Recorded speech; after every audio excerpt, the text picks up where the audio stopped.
Okay, what's up, everybody?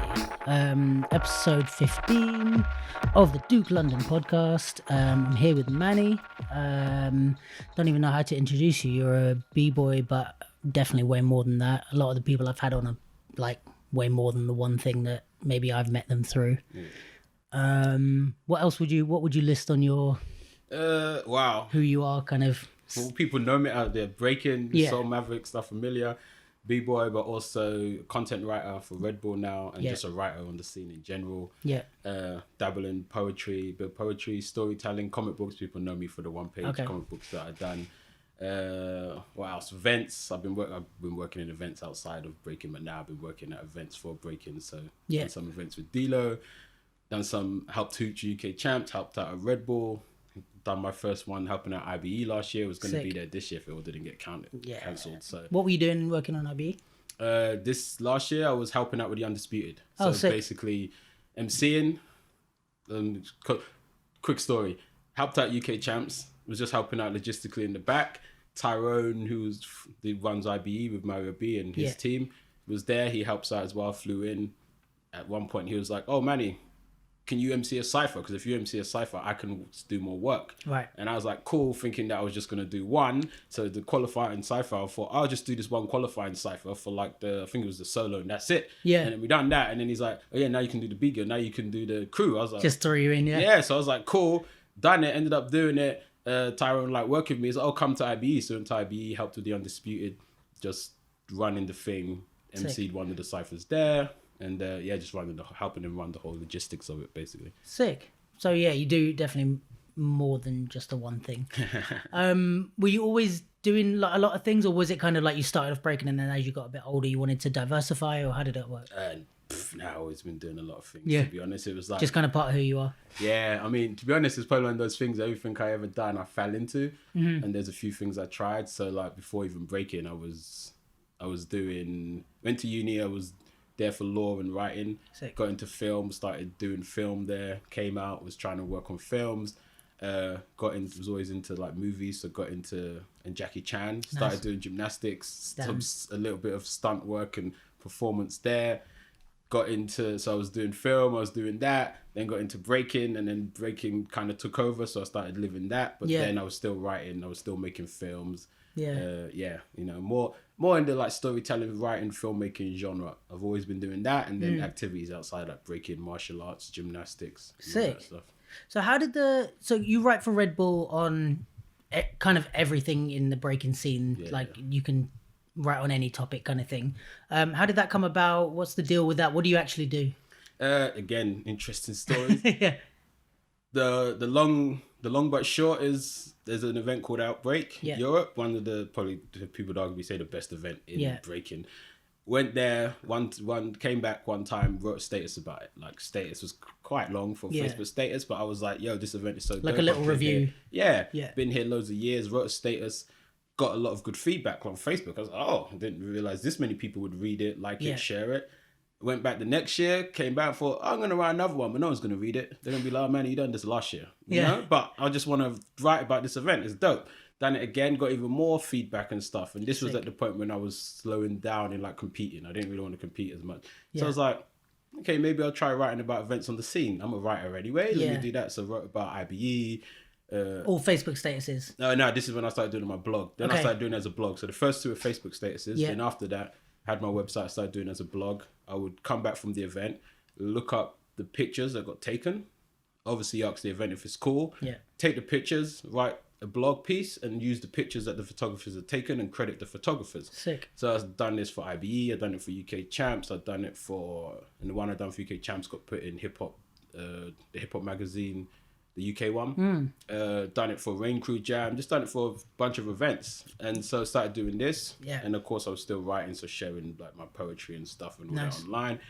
And then Bybase, then I worked on Funk Stylers because I was looking to expand. And I just said, does anyone have a blog? Funk Stylers, I don't think the website's up anymore, was like, yeah, you can have a space on our website. We used to have someone writing blogs, write what you want, it's your space, here's the login. So I started doing that. And then Bybase came along, and then I know the girl behind Bybase, and she messaged, we spoke, she was like, yeah, man, you come right, you know? So just looking for platforms wherever you can, basically. Exactly. Yeah. And so I started writing for them, wrote a few pieces for them. And the funny thing is, I actually was like, okay, I'm doing this now and not making money. I just do it because I enjoy it, you know, but this would be cool to do this. So I messaged Red Bull and I messaged Relentless at the time because they were sponsoring UK Champs and all that. But they were like, and just to see if they had any jobs. And they were like, nah, no jobs, sorry. You know, I was like, okay, cool. I'm just going to do this. Try. Yeah. It's whatever. I've got, you know, I was working as a bar manager anyway, so I am making money. Yeah. And then I can't remember how long later, I was at UK Champs and Tyrone again from IBE saw me. And because he was working, and he just went, yo, Manny, would you like to write for Red Bull? And I was like, of course, bro. But they don't, I've messaged them. They don't have any jobs. He's like, who did you speak to? I was like, so-and-so. I don't know. I think her name was Tiffany or something. He messaged me back. He's like, I know, that's not the person. I've got a hookup. Yeah, I got a hookup. Yeah. Because Red Bull what they used to do is they used to ask people from the scene to write pieces for them. Okay. So they would be like, so Tyrone wrote a piece. You know, like Lean Rock would write some pieces. Yeah. Kevin Renegade would write some, but it would just be like asking them. So like not anyone that's consistent. Exactly. So they were looking for a consistent writer. So and Tyrone through my pieces and everyone knew I was writing. So so basically he messaged them. It took like maybe 3-4 months before I heard anything. And then they messaged me finally. We had a Skype meeting. They were like, let's try you out. They had the World Finals coming up. Yeah. And they were like, we've never taken any writers to the World Finals, so we're going to give you like 2-3 pieces to try before. And do you have any ideas? I was like, yeah, let me write a piece on who the World Finalists are and who they can be. And then that year they were like, okay, well, we're going to bring you and the other writer, there's me and a writer called Tracy, to the World Finals. We've never done this before. We'll see how it goes. Where was that? This one was in Holland. Okay, And they asked me for a bunch of ideas, so I gave them like, let's write about what the judges are judging on, because this is what dancers want to know.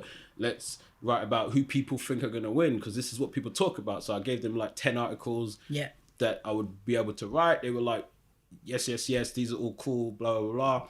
Went to the World Finals, was writing like the post, before World Finals, went there, turning articles overnight, then come back, do the post interviews and stuff like that, write those up. Sick. And then from there, it just like spiraled, because I thought that they would, when I started, I was just like, oh, they just want some people to be writing. Yeah. It wasn't until about a year in I realized that, because they said to me some things like, oh, it's really, one time the guy that was writing for said, yo, I'm so glad we found you. This has been really good. And in my head, I was like, what's he talking about? Because they've got a website and there's loads of writing on it. Yeah. And then I realized, oh, no, wait. They needed someone consistent. Right. Because they would message people and they could do it, but Tyrone's not a writer. So if Tyrone's busy, he's like, I'm busy doing that's not the priority. And then, so I was like, oh. And that's when it really took off, because I realized like the space I was in and what I was doing. And then it's just, been going ever since. Sick. So how do you feel like, because obviously now going from having a blog and talking, like, I guess, to people on your Facebook and your social media, now to Red Bull, it's got a much bigger audience. So how's the reaction been from b-boys and dancers in general? Because I feel like dancers are the ones that are like looking for a reason to be like, no, that's not how it should be, and he said this word wrong. And like, have you got like people like trying to cuss or disagree with your opinions? Or not really. I mean, it's a weird thing. Here's the weird thing about it. It's weird. Like, I have the most I do get, but I always thank people for it, is every spot. It's like, I'm a writer, you know, everyone makes mistakes. Is you get a message from someone going, I read your article, you spelled this one word wrong. And I'm like, you know what I mean? Yeah. I'm like, cool, you know, but that happens. But there has been a few, I won't mention names, I've got a message from someone who's been like, oh yeah, you wrote that, but that isn't what happened. And everything I do, like, I'm meticulous. Like in terms of what, like history or? Yeah, history. Right, in terms of like writing a history, or I wrote one article and someone was like, about, and someone was like, because when you write about the scene, it's like, I believe this. No one knows what's going on. And the biggest mistake we make on the scene is people always tell the youngsters, go do your history, go learn your education. And I'm like, but where are they going to learn it? True. You're the one that's supposed to teach it to them. So whereas we have someone like myself who, when I started breaking, I was so into it. I watched all the DVDs. I checked the history. My crew, La Familia, we were deep into that. So we went out and searched it. Yeah. We thought everyone was doing. Everyone doesn't do this. Most people just want to dance. Yeah. So when you say go learn the history, go learn about ciphering, go learn the etiquette, the rules, the this, it's like, but they don't exist. The only way to find them out is to go and talk to someone. Yeah. But if they live on the other side of the planet, or you don't know this rules exist, why would I like seek out alien nets for cipher etiquette if I don't know that cipher etiquette exists in the first place? True. I've never heard this word. So then maybe he comes and does a workshop and mentions it, and I'm like, what the hell is this? So that's what the thing that, that's what I'm missing. That's why people say so-and-so is so dope at ciphering. I thought it was just his moves. So whenever I write pieces, I write it from the standpoint that if, say, you, Luke, has no idea about breaking, you should be able to find out. Right. Like, so there's like accessible resources for everyone. Exactly. So that's everything from writing about, I've written about ciphering, like the rules, to breaking, the music, the different music we listen to even a breakdown of how to do a round and what it means to have footwork, top work, what those are and what it means to put them in a round. And of course, sometimes people will be like, oh, that's why you writing about that. That's cheesy. You shouldn't write about that. And I'm like, no, because you grew up with it. You know. How does the kid on the other side of the planet, and I know because we've been those people that didn't know until we traveled. How are they supposed to find out? Yeah, 100%. So this is the stuff I put out. So yeah, the feedback has never been negative, but I've had like one or two messages, but I always put them kind of like, I just make sense of them. I'm like, okay, firstly, all this information is real, and I've gotten it from interviews with these famous people. Right, so you know you can hold your head high that you've got it from good places. It's not my opinion. I can show you the documentary where this got said, because that's where I got it from. I can show you the person that wrote this, or I can tell you the person who told me this. And usually they don't message back. They just Which is like the mark of a good journalist, I guess, to be, or a good writer, to have references and to know your information is solid. Exactly, because if I was just making it up or saying my opinion, then there would be they could disagree. Right. But the minute I'm like, no, go watch The Freshest Kids. Yeah. Like, it says it here. And look at who's in it. Yeah. And then it's always been silence after that. Never even a message back. Well, yeah, you know? there's nothing. But it's not a bad thing, because I'm like, because I always end the message, because I'm argumentative anyway, but I know how to be professional. So I always end the message with trying to say, like, if you feel this isn't the right way, can you tell me what is? Yeah. What's your suggestion? Yeah, because you seem to know something I don't. And that's fair, because I don't believe I know everything in the world, even though I act like I do. So can you tell me, if you sent me this message, where I need to go or what needs to change? And again, no one ever says. Well, I guess also it's this whole thing with everything in life. It's way easier to pick holes in other people's shit than to actually do it. Like, exactly. Everyone's like an expert on fucking boxing or politics or whatever, because it's easier to sit back and go, I can see what's wrong. Yeah. But it's like, when you're there, you're going to fuck up just as much stuff as anyone else. So. You know? And it's hard to then, when someone comes... Like, imagine, like, you say to a boxer, like, I saw everything you done wrong. And they're like, cool, let's get in the ring. Fight and show me how to fix it. You're like, whoa. No, I didn't mean that. And you're like, but that's how you fix it, right? You said that. You that's the only thing you need is this. Yeah, so let's just get in the ring, put on gloves, and you're obviously going to beat the crap out of me because you know how to fix it. You know? So, yeah, definitely. So you moved more into, I guess, like a journalistic place in the scene, breaking wise. Do you think you do more of that than you do of like actual breaking now, or is it kind of even? Nah, I don't, to be honest. Breaking, there was a point when I realized I wasn't trying to win big events anymore. Right. There was and I realized that because we was at a big event, someone was like, oh man, I wish I was on that stage. And then I was like, holy shit, I don't, You don't really care? No, I don't care about being there anymore. Fair. And at that point is when, and I think that's the point in dance. I mean, you're doing this. I know you for ages. You were a dancer. But I think there's a point where you get to where you go, if I'm not going to be trying to do that, what am I going to do? Or am I just going to be that person that disappears? Yeah. And if you still want to, like, if your only reason for being involved in the scene was to win competitions, or if it was like you want to do other shit to do with the scene, you still want to be around it, but maybe you don't care about competing or exactly. Whatever. And we know you can compete if you want. Yeah. Like, we know if we want to in a competition tomorrow, this isn't the NBA yet. We don't have to get through a draft. We just sign our name up. And people then go, oh shit, you're competing? And you're like, yeah, I'm competing. And it's that easy, you're back. Yeah, you know? And I know people that have like had massive like 5-year breaks and come back, and it's like, it's not that, I mean, maybe breaking more, especially hip hop and popping and stuff. I don't think it's, you don't have to get so much back into shape to be able to compete. Like, just a good warm up will do it. You just need a good round or two. You don't need to win, because no one expects you to win because you've been away. Yeah, But exactly. if you come back and you have a good round or two, they're like, oh, you still got it. Yeah, and you're like, yeah, but you know, but when you lose, no one says, I can't believe you lost, because you haven't been around. So it's that thing in dance where I think you get over competing, but the big question and a big thing that like now that I'm really like for me for the scene is trying to maybe expose of the things you can do in the scene if you don't compete, or if your compete is not for you. So I think there's way more that can be utilized. Exactly, and there's a lot. And I know from talking to young dancers, interviewing like so many people through Red Bull, one of the big things is dancers not knowing what to do if they're not the best, or if they suddenly realize that competing is like, it's hard. It's a hard life. You're gonna go broke. There's no money in it unless you're sponsored by Red Bull or you win in like massive events. Yeah, even for like a mid-level event, you're working like a 12-hour day for like maximum like £500 if you're lucky. Yeah, exactly. Like, and we live in London. You're like, okay, so that might just about cover rent if I'm in a cheap place.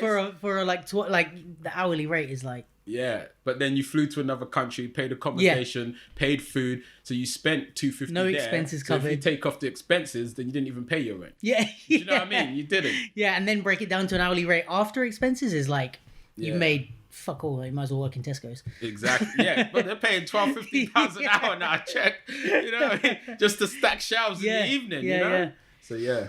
Yeah, I think that's really important as well, is to see like there's more to do than competition. But I also think it's like people that the way our scene is set up is like that's the glorious thing, is to be like a famous dancer. We don't really glorify, like there's a few DJs, there's a few like little shower with photography. Like there's not that many positions outside of the battle winners in any style really that we like glorify or be like, Manny's like the dance journalist. Like we don't really put people up on that pedestal. Like I said, like people like Shao, we see as like, he's the dopest dance photographer. But look how good he had to get for us to like, and how consistent he had to be in the scene. Like there's a lot of good dance scene photographers, for example, but we don't put them all up on that pedestal with Shao. It's just he's the guy. But also I think, I don't know, tell me your thoughts on this, but I think there's something about dancers that we don't like stuff that's made for us. Yeah. Like that's why I think like it's really hard for like companies to do, let's say, like clothing made specifically for dancers. Or like I think Nike once did like trainers that were made specifically for dancers, and it's like we don't really want them. Like we want the stuff that's made for skateboarders or made for basketball players. Like we want to use that in hip hop, and it not supposed to be for us, but we use it for us. Even like clothes and stuff, it's like I think as soon as something is like, this is for dancers, we're like, oh, it's corny. Like I don't want it. Like I've got an interesting point on that. Yeah, go on. Because my thing with dance, especially through working with Red Bull content, because I'm very, like I said, I'm big on like, I started looking at the scene like, why are certain things not working and why did they do? And for me, I think it came back to just like, it's advertising. Because 3 years ago, no one wanted to wear Red Bull stuff. No one. If you had a Red Bull t-shirt on, everyone assumed you were sponsored because that's the only reason you'd wear the Red Bull t-shirt. Right. It was corny if you wore it. What happened then is like last year, year and a half ago, Red Bull brought out a new clothing line. Okay. But they put the best, like the sponsored dancers in it. And by then, everyone wants to be a sponsored dancer now. They're like, look at them living the life. And so they done adverts. They done like an advert campaign, not a big one, just a video that they put out. And they had a bag, they had the bum bag, they had t-shirts, they had tracksuits and everything. Yeah. And after that came out, everyone now was wearing Red Bull. But what they did as well, which is it's just basic advertising, is everyone that went to the world final, like all the Cypher winners, all the, everyone, all the dancers, when they go and they don't, they get the free shit. So when they go in their room, they've got the bag, they've got the bum bag, they've got the t-shirt. It's just free for them. So they all put it on and wear it because they're like, cool, I feel special now. Red Bull's giving me this free stuff. That's the other side. Dancers love free shit. Exactly. We love free shit. So they're walking around in it. So then what happens? The people tune in and they see like the Cypher winner from USA, the Cypher winner from this, the guy and girl that's representing their country, plus all the people who have been invited, walking around in these bags. And what do? They go, I want to be there, but they can't be there. But I can buy the bag. I can buy the t-shirt, And it completely flipped it. And now everywhere I go, I see people with those bags. I see people with it, and they want it. They want the bag because it makes them feel like they're on their way to getting to where those people are. But it's also, I think, like there's certain brand, like say with the Red Bull stuff, but also like Snipes do a lot of stuff with like, especially like Top Stars competitions. But I think it's like when you have like a Snipes t-shirt or you have a Red Bull bag or whatever, if I don't speak to you, the assumption is first, I think, that you want it. Exactly. So I'm like, oh, that must be a good dancer. Like, but then it's like you could just buy one and wear it and be like, oh yeah, like maybe not lie and say you want it, but it's like the assumption is that you won this thing. It is. It from always, somewhere. Yeah. People used to, anytime someone sees someone in a Red Bull t-shirt, they think they're sponsored now. Yeah, right. They do, because if you're battling in the t-shirt, everyone assumes you're sponsored. Yeah, or that you're associated with that crowd, or you got it from you got it free from an event or something like that. And some dancers do that now. They wear the t-shirt not because they want people to think they're sponsored, but they want Red Bull to see them. Yeah. So if they're battling in the t-shirt, it's kind of like a billboard. Like, look at me, I'm dope, and I've got your t-shirt. Well, this is what it would look like if you did sponsor me. Kind of thing. You know what I mean? So it's like, I think the scene itself is very behind. We know it is, and it's young anyway. Yeah. It's behind in its thinking. And so I think you were right, because what it was is before we didn't want it. We were like, that's cheesy. We don't want to wear that.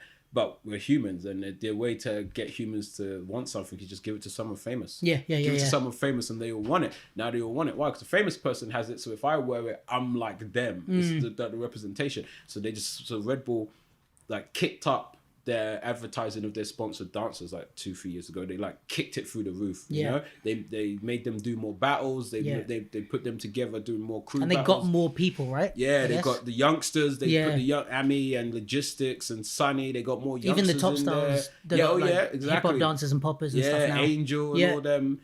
And so they kicked that up. They kicked up the advertising of these are the sponsored dancers. So what happened was because no matter what any dancer says, they all lie. They all want to make a living off dance, and they all want to be sponsored. They don't care if Sainsbury's started sponsoring dancers a year later. They'd all want to be sponsored by Sainsbury's. They don't give. Honestly, I don't give a fuck. Like if the company's not controversial, like I'll put it on my t-shirt. If you're gonna pay me to dance, or do you fly you think the if someone tried to sponsor this podcast, I'd be like, oh no, Sainsbury's is not cool enough. Like fuck that. And have the tin of beans on the table for Sainsbury's brand. I'll eat the beans like while we're talking. I don't give a fuck. Would you like some? Like, is this from Sainsbury's? Yes, it is. Oh, let me try this. You know what I mean? Yeah. So it's funny because dancers all want that, and at the end of the day, it's advertising and marketing. Red Bull's got advertising and marketing department. So what did they do? They went to advertising and marketing. So they turn. So dancers think that we don't want it because it's not cool. And it's like, no, you want it. It's like the thing the scene doesn't do is they don't market like the scene. We don't market the scene. But Red Bull have a marketing department, so they marketed the dancers that they took from the scene. Right. But as a scene, we don't know about that. We don't know about advertising. We don't know about marketing. And because of that, that's why the scene for me hasn't taken off. Because as a writer, like you said, I'm writing for the scene. I write for Red Bull. You would think that I would have like people know me as a writer because they see me at the events. I interview them, and and I go by my name Emmanuel. So I'd be at Red Bull BC1 World Finals. They'd be like, oh, Emmanuel's coming to interview you. And then they'd be like, cool. And I'd turn up and they go, oh, shit, it's you. And I'm like, because they know me as Manny. They're like, oh, cool. I thought it was just some journalist. I can chill now. Like, they chill back. They can light up a cigarette, smoke some weed. They don't, because they know me, But the irony is, like, you can put it on like Instagram follows. That hasn't made my Instagram go anywhere. Hasn't made people... I've gotten a few messages of people asking to write for them, and I get one or two every so often. But I'm not Little Shao. Little Shao taking pictures. He's like, bah, bah, bah. So what do you think is the difference? Why is someone like Little Shao, let's say, like glamorized and seen as like the dude, whereas like not that you're not glamorized, but it's not, people aren't like, oh, I want to be like Manny, or I want to follow Manny. Like, where do you think the difference is? Is it an intellectual thing? I think it's both. I think there's two things. Yeah. The first thing is, number one, it is the fact that even though I write all those articles, the writer isn't put at the forefront. Like, that's true. When I write my articles, Red Bull, like even Red Bull, they share them, but they're not going to say written by Manny. They're just going to share the article. As a writer, the bottom line is you have to make your own name because it's words. You have to inspire through your words, or else people just read it, but they don't look at who wrote it. So a lot of the things, it's taken a while But it's like 3 years in now. Like I realized people weren't sharing my articles even though I wrote it about them. 3 years in now they are. Okay. Why? Because they might have something that I write about them and they wanted the world to know. So now they share the article. 3 years ago, people were just like, nah, yeah, he wrote that about me, but I don't care. Because, and I think the main thing is because dance is a visual art. It's not a written art. Because dance is a visual art. If I take a picture of you, it's visual. Yeah. I'm a dance is moving. I want you to see me move. So Shao takes pictures. This is you seeing me move. So you're like, Shao, take more pictures of me because I want people to see me dancing. And I guess it's also to do with Instagram. So yeah. Shao's making the content, whereas you're writing, where do you share it if you're a dancer? Exactly. Because it's like, dancers don't want people, it's like, not that they don't want, but they don't realize the importance of people reading about you as a dancer. Yeah. They just see the importance of you seeing me dance. If I practice, that's why videographers, people love them. Photographers, we love them. Why? Because you're showing me visually. Yeah. So, but now, if you're say like, if you are Little Shao, he's not going to say take a picture of me. Most photographers don't want the picture. But if I maybe wrote an article or done a video, most photographers don't even want to be on camera for video. So maybe like photographers might be like, oh, they wrote an article about me. I've seen photographers will share that because it's like they wrote about me because they're not worried about being seen visually. Because their visuals do that part for them. So it's like... That's interesting. I always say this, your art dictates what you see as important when people give it to you. So if your art is visual, you want visual things and you share that. Dancers now are realizing they're sharing my stuff because they're realizing that people are reading it and the power of their words can carry. Because now dancers are being asked to speak more. Because they're being asked to speak more and give more interviews, they're getting used to it. Now they're giving more interviews, they'll read a piece that I might write about them. And of course, you know, I make it that they sound, you could say, not better, but it sounds good what they say. Because, you know, they talk and they say to me all the time, can you make sure what I said sounds good? Yeah, because they're kind of mumbling through it and you're putting it succinctly, So they'll read it and they'll go, oh man, you made me sound really good. I'm going to share this because you made me sound good. And they're being asked for their message. So then they're like, because a photographer doesn't convey the message, they convey the movement. Same with videographer if you're not speaking on an interview. The writing conveys exactly what you want to say as a person. So if you have a message now, which dancers are beginning to have because they're being asked, they're like, oh, that's my message. And it's in written words. I want people to read my message. So they're starting to share it. But ultimately in their brains, what they do is visual. So it makes sense that they want the photographer because they're like, I didn't learn how to freeze upside down in this sick position so you could write about it. I want the picture so people can see it. That's true. And if Nike sees it, then Nike might sponsor me because they see me dancing. But a few dancers I've had write me when I'm interviewing later, they know, they want to get stuff. So I'm interviewing a dancer later tonight for Red Bull, and she wanted she was asking about getting articles written because it's just helping her publicity. It helps her as an actual dancer to have. She's a professional, so she knows she can get pictures and videos, but also articles and stuff on platforms also helps publicize you because it shows people want to write about you. But yeah, it's crazy, the visual. I think it's the visual. Dancers are visual. So I never thought about it that way. Yeah. No. That's interesting. Do you feel like, I don't know, do you feel like also part of the problem maybe is we're still in a stage of like rejecting dance becoming too big or commercial or whatever you want to call it, like the fear of it, right? We're like, oh, Red Bull are involved, no, it has to stay underground. Like can't be on TV, like whatever, which I think, like I was watching a lot of skateboarding stuff and I feel like that happened with skateboarding, but also skateboarding's a bit older, so it's had more time to get to that position where they can have these big competitions and stuff. But it's actually on that note that skateboarding's an older art form. It's cool that it got in the Olympics the same year as breaking. It shows like the advancements that's happened in dance for that to happen at the same time. Because dancers caught up in like that, and you're like... Because I think, I want to say skating was... Oh, people are going to cuss me if I'm wrong, but I want to say skating was like getting big in like the 60s, like 65, something when like that. I remember watching the documentary Dogtown and Z-Boys, and that's where I got my... Like, I don't know loads about skating. Yeah. But I remember watching that and like skating and surfing and the connection and how they were. Yeah. But for all I know, there's probably someone out that goes, but now it started here. Actually. Yeah. Like you say. Well, I don't know exactly. I think I'm taking like a snippet in my head from something I've heard that like at 90, like in the 60s, it was like started to be introduced as like a trend kind of thing. Yeah.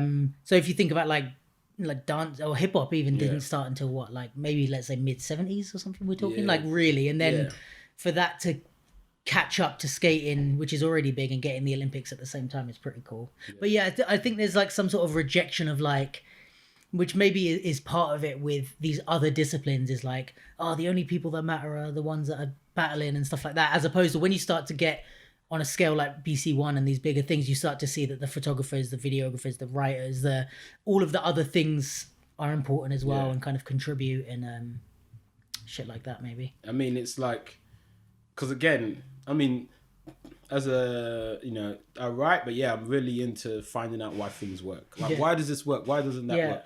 Why, you know, and for, like skate, because we compare breaking to skateboarding, we compare it to these, you know, other, you could say, urban sports. And even though, you know, we don't want it to be a sport, so we want to reject that, you know, and it is a fear anyway.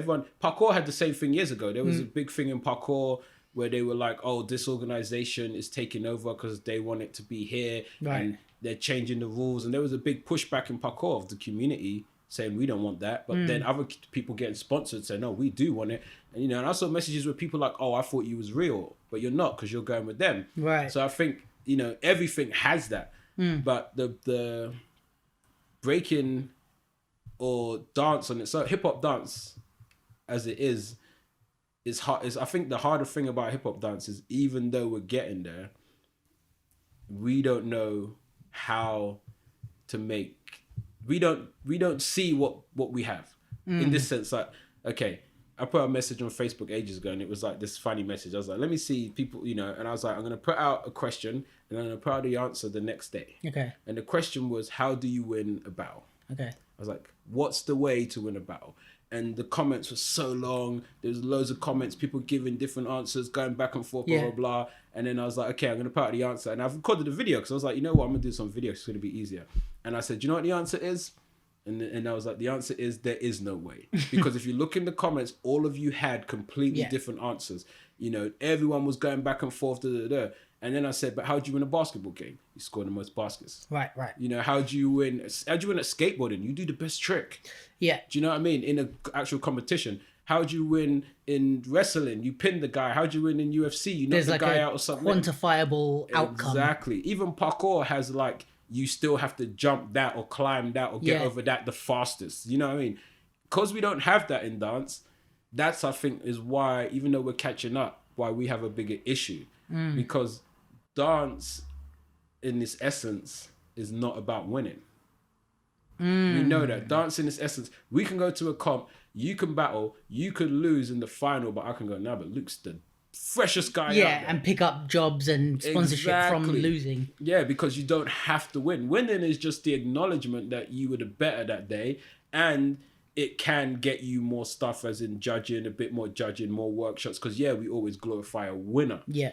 But the truth of the matter is, you just look at like the dancers that we follow, and ask someone, what was name me 5 things they won? Yeah. Most people can't name it, even if they've won 10 things. I think they won just a boo. Did they win that last year? Yeah. But if you go, who's been a heavyweight champion? Oh, Mike Tyson. Right. Do you know Joshua's a heavyweight champion? Do you know what I mean? Who's been winning titles in UFC? Even if you don't watch it, oh, no Conor McGregor, no Ronda Rousey. But even dancers, who's won UK champs the past 5 years? You might go, well, no, Karam won last year, but who won before? Yeah, but you know who's popular and who's big. Yeah.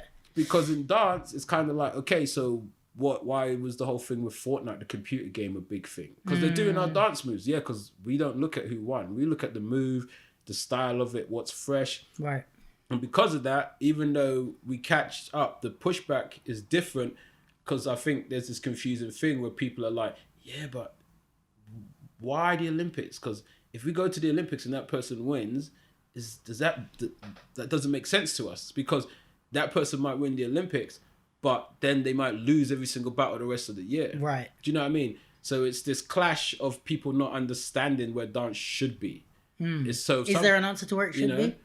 I mean, personally, I think if you're going to go with dance and what it is at its essence, I think it can be anywhere. Right. But you just got to understand that if it's going to the Olympics, it's like, that's about winning. Yeah. But if you want it to be like a jam or about sponsorship and dancing in adverts or being on computer games, it's not about winning now. That is about if you're fresh enough. Yeah. But I can't push back on it going to the Olympics if I'm not good enough to get there. That's the bottom line. Because I can't make it. Yeah. So if I shouldn't be there, they'd be like, yeah, but man, you just because you can't qualify. If you could qualify for the Olympics, man, and you were dope, you would never say that. Yeah, right. You'd be like, nah, let's go. I want to be flown to the Olympics and do all that. Why not? So I shouldn't push back. But I can push back against like Fortnite, them taking dance moves. Right. Because I'm about to dance. I'm like, well, they shouldn't be doing that because those are the dance moves. You need to show the history of that now. So I can push back against that. Just like the person who's all about going to the Olympics can't now push back against the culture because it's like, yeah, but you just want to win battles. You just want to be the best. So if you want to be the best, cool. But if you're not going to get involved in the culture, you can't push back against things where the culture changes. And then you can have the people in the middle. Do you know what I mean? The people who are in the middle that are like, I do both. I am one of the best in the world, but I'm also in the culture. So I think it's knowing where you stand in it. Yeah. And then fighting your fight where you stand. Right. But don't fight a fight if you don't stand in the right lane to fight that fight. Yeah, kind exactly. Of thing. Yeah. If you can't make it to the Olympics and you're talking about it shouldn't go, but you don't even break anymore, you don't teach, you don't coach, you're not involved. Because you're worried about the culture being destroyed, but you're not in the culture anyway. Yeah, in that way. You are in the culture because it's kind of like you're in the culture, so you should be fighting about like any youth centers getting closed. You should be fighting. You should be asking Red Bull maybe to do more cultural stuff. Right. You fight that, but you're not. But you're like, you shouldn't go to the Olympics, and I'm like, but do you teach? No. Do you compete? No. Do you watch the Olympics? No. So you don't even know what you're fighting. Right. You don't even know what you're fighting. So, but if you teach kids and you've been teaching your whole life and you go to competitions and you coach and you try to teach people and you want to teach people to be champions, now you can fight back about going to the Olympics because maybe you don't agree with the rule set. And I'll give you a quick example, jiu-jitsu. When you're talking to jiu-jitsu community, BJJ, Brazilian jiu-jitsu, that's not in the Olympics yet. And there's always, and people say different reasons why they want it in and don't want it in. And one of the reasons coaches don't want it in is because when judo went in, they changed the rule set. And they're like, we don't want them to change our rules. But they don't want them to change the rules because they're competitors who teach competitors. And then they're like, okay, if Brazilian jiu-jitsu goes in, all these years of training I've put in to teach these guys is out the window because you've just taken away the rules. But the guy who goes there, like me, and doesn't compete, I do Brazilian jiu-jitsu, but I'm not a coach. If I start complaining about going to the Olympics, they're like, yeah, but Manny, you're not a coach. What are you complaining about? It doesn't affect you in any way. You just go there, train, do some competitions. So I think it's the lane you stand in should dictate the fight you're trying to have. That's interesting. I think, also, I don't quite understand the whole big deal of it. Because like I think my thing has always been like that. It happens in a lot of sports. Like European basketball is different to American, like the NBA. Yeah, big time. Like the length of the quarters are different. If things haven't changed, like there's rules that don't exist. Like I don't think we have 3 seconds. Defensive 3 seconds in the key. Like there's a lot of rules that don't exist in European basketball. It's like it's just if you're going to play in Europe, you learn the rules for European basketball. It's just a slightly different variation. So I don't understand necessarily why, even if the rule like breaking changed a little bit or whatever. And I mean that's a little bit of a tangent, but I think dancing on a big stage is already changing the dance. Like if you look at popping and hip hop, more of the like intricate stuff in Just Taboo with a 16,000 seat arena or however big it is. That's a different dance to what you see in a small battle. For sure. The stuff that they're doing and the things that make an impact is different. So it's already changing. So if you take this shit to the Olympics, I don't see what's the big deal of like, oh, now you're in the Olympics, you break this way. And you either learn to be an Olympic breaker or you don't. And then if you're going to enter the Olympics, you change your method, you change your training. Maybe you train specifically for the Olympics and you work on knowing that this is the rule set that you're going into. Yeah. I don't think it necessarily has to change the entire culture. There's no one saying like all these people having small jams and cypher sessions that you don't have to change what you're doing. Do you know what I mean? Like it's only if you want to go for the Olympics. Exactly. Change then. But so yeah. I mean, do you put it this way? I'd ask you this because again, for me, it comes back to the advertising. Yeah, right. When you see breaking now. Because you done hip hop. Yeah. Did you do popping? Or did you bit of popping. I suck, but I do it. Yeah. But you done a lot of the stand-up sites. Probably done a bit of house and stuff. Yeah, taking classes, stuff like that. Exactly. Yeah. So when you see breaking, even now, what do you like see it as? A competition or a culture? Like just looking at it. If you just looked at it, would you be like? And I said, name me like the top 3 things that you would describe breaking for you. Be it competition, be it clothes, be it whatever. Yeah, but I mean, it's hard, I guess, maybe because I'm a little bit more involved in the scene than the average, like, outside of dance person. So I do see the culture side of it, but because I'm around you guys and I hear you talking about it and I see all the shit online about, like, the importance of maintaining these, like, the cipher and these things that aren't necessarily at BC1, you know? But like, I do see the competition aspect of it being way like at the top of the prevalence of this thing, I guess. And it's like, I think it's like when I didn't get it, I'll be honest, I didn't get it until I went to America for the first time. Right. Then I got what like the everyone was because when Europe got breaking, no matter what they said, they got it on VHSs. Okay. Those VHSs weren't documentaries. Right. They were battles. Right. They saw battles.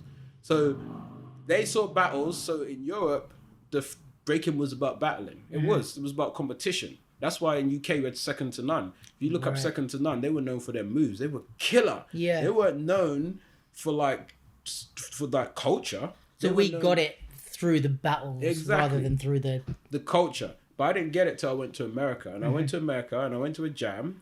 And I was at the jam and a couple B-boys turned up that I know. They turned up and then 10 minutes later I was like, where are they? They'd left. I was like, what? They just came and they left? Yeah. And it hit me later. I was like, oh, this is what they mean when they say culture. Those guys didn't turn up to battle. They turned up because they were on their way somewhere, but there was a competition going on. So they turned up just to say hello. They were like, hey, what's up? Because breaking to them isn't a thing that you do just to battle. It's the thing happening on the street corner. And so you're passing by the street corner, your friend's got a jam, so you drop in. And then I went to another competition freestyle session and I saw breakers who just turned up to cypher. They did not care about the competition. And then people were like, yeah, when you go freestyle session, there's breakers who turn up here. They just want to do the ciphers. Yeah. They don't ever compete. And even when the competition was going on, if you had turned the camera, it's really funny. I'm like, if you turned the camera, you would have seen people still ciphering. They weren't even watching. Yeah. And I was like, oh. And then I thought about in Europe. And in Europe, when I was traveling a lot, you didn't see that. You wouldn't see people who would just turn up to say hi. People that would go just to do this. Because it was always about the competition. So when those guys were kicking back, I'm like, oh, because you see this as, it's like Sunday league football. It's like going to the park around the corner. Yeah. You just have skateboarders skateboarding. Who are they? Nobody. You just like to skate. They just do it for fun, yeah. Yeah. And that's what people are afraid they're going to lose when it goes to the Olympics. Because unfortunately, and I can testimony to that, when I interview the younger dancers now, when I interview the older ones, I'm like, how did you start breaking? Oh, it was a friend at school. I went to a youth club. I saw people on the street at the train station. When I interviewed a lot of the dancers now, younger at Red Bull, where did you see breaking? Red Bull BC1. So the first thing in their head they want is just to be on a Red Bull BC1 stage. Yeah. So these I think that even happened with me, my generation. When I started, it was 2007 when I first started. And the first things I saw was UK Champs, DVDs, Just Taboo DVDs and BC1. Yeah, you see? So your first that was my first idea is this is why I'm doing it, right? That's maybe where I want to be. But the old schoolers are like, that shouldn't be your first where you want to be. You should want to be in the culture. You should want to learn about graffiti and MCing and DJ. Like, this is what they're saying. Yeah. So, but again, because again, I'm not someone, I don't like to say these things and not say like, well, this, and just be like, that's it. I'm like, look, the issue is, as a scene, that doesn't get advertised. Yeah. That doesn't get promoted. It doesn't get marketed. I always say to people, when was the last time you saw a breaking documentary? When was the last time you saw a dance documentary on the hip hop scene? When was the last time you saw anything that promoted and pushed the culture that wasn't something that you saw just within our culture? So we might go, yeah, I saw this and that. And like, yeah, but only dancers watched it. Right, like I was looking on Amazon Prime of like skateboarding documentaries and there's a shitload. Exactly. Like for the average person to take in. But then I guess it's maybe time as well. Like the more dancers we get that are big. Like look at the Twins. Yeah. Like that's one dance like act, let's say. We've got a few in the commercial world, but in terms of the underground scene, we've got them. I don't know who else is on their level in terms of other styles. Maybe no one. But it's like that's one that they're, let's say, like the Tony Hawk of dance. Someone who's going to push it to and like transcended the culture and gone to the general public might know who the twins are or might recognize them from a music video. Yeah. But I think when we get more of that, then it's more like, oh, okay, it's worth making a documentary about. You know what I mean? Yeah. Or like, I think it with time, I think that will come. But here's the rub. I always say this. If you got into skateboarding, and you looked up the DVDs and stuff you looked up, they exist. You just didn't know. Right. If it doesn't exist, even when people see that, true. Because remember, people are fickle. Swipe. So imagine I'm like, yeah, man, just saw the twins. Really want to learn about this. Yeah. Go online. There's nothing there. All right, swipe onto that. I will learn about skateboarding. Yeah, right. So I think. But do you mean about our culture now, as opposed? Because we've got like Freshest Kids, like we've got a few. Bruv, most youngsters don't even know that DVD. Right. Even in our culture, if you say Freshest Kids, people are like, what's that? Because that was made like 15 years ago, maybe. Right. I'd have to look, maybe in the 90s or the. So there's nothing being. Yeah. Updated. So if the youngsters don't know, the youngsters ain't watching it. Why is that person outside of the culture gonna watch it? Do you know what I mean? So I think we need to do what you're doing now. We need more of this. You need more people who are putting the scene out, like through podcasts, through writing, through videography, but not, because the only issue I found isn't that people aren't doing it, it's that they're doing it for like I'm doing it for Red Bull, and my dilemma now is, how do I do this outside of Red Bull? Because in the end of the day, the only people Red Bull want to get a wider audience, but in the end, the dance is their audience. I need a platform to do it outside of Red Bull, where the general public will then start to see it. That way. So you want to go even more commercial, let's say. Yeah, because like you want to work right for Nike or someone who's not like. Yes, exactly. Because I'm like, put it this way, everyone saw the new Nike advert. I saw you. Yeah, that was dope. But it's like, yo, Nike do sponsor some dancers and do dance events. Were the dancers in there?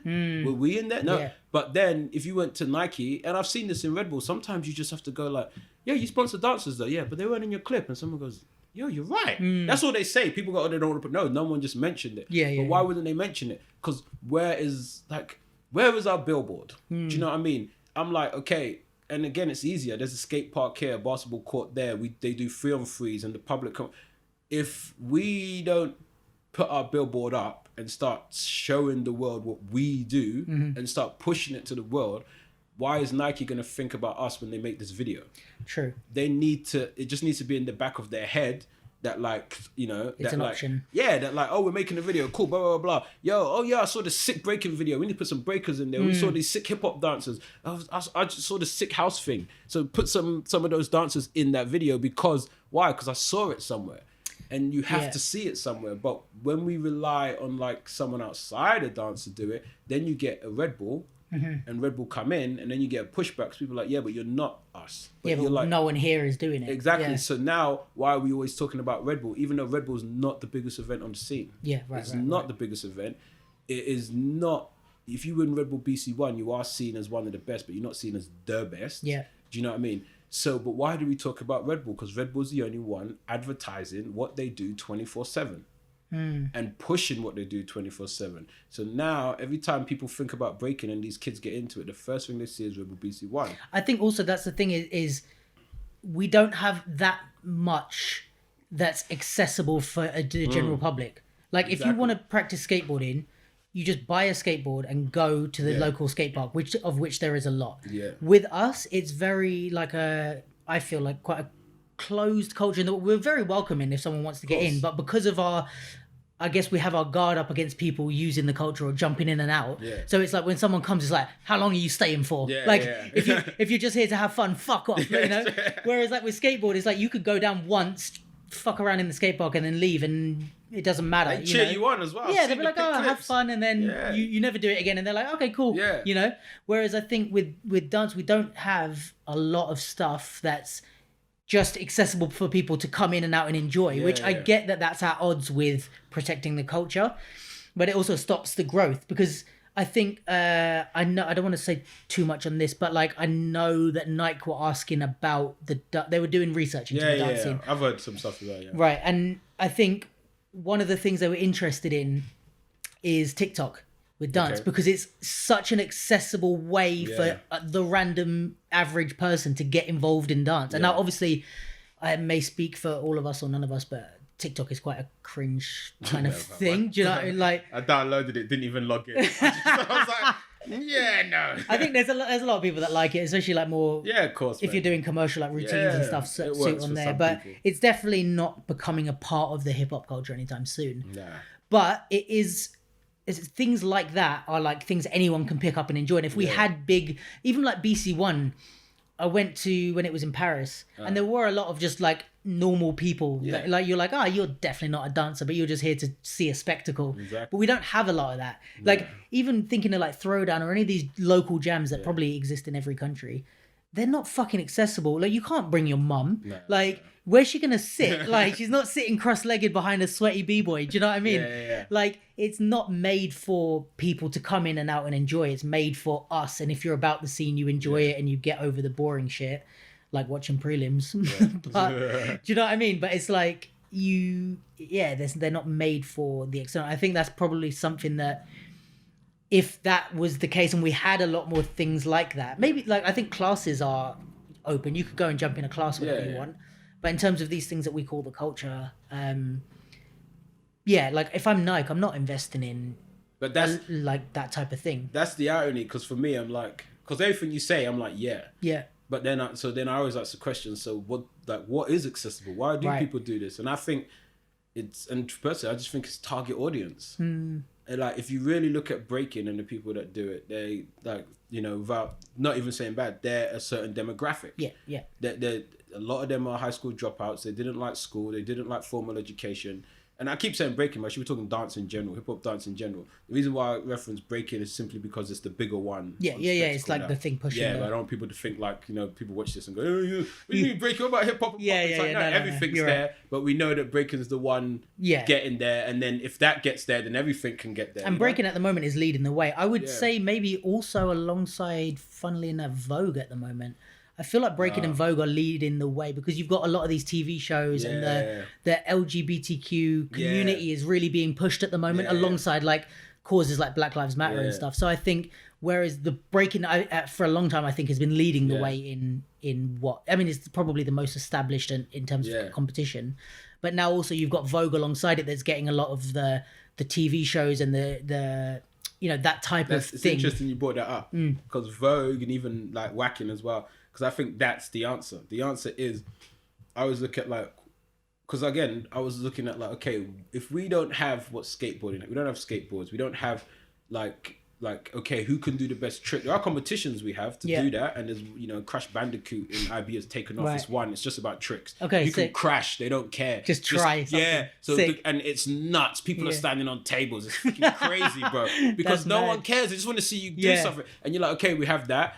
But we don't have that's one competition. But I'm like, okay, what is accessible? Why? Because the bottom line is we are on TV. They did make documentaries. Right. They did take us on tour. We did, we have got the BC ones and the Just the Booze, and we are going to the Olympics. So there's something here working. Yeah, it's not random. And so I look at it and I'm like, okay, like so first is target audience.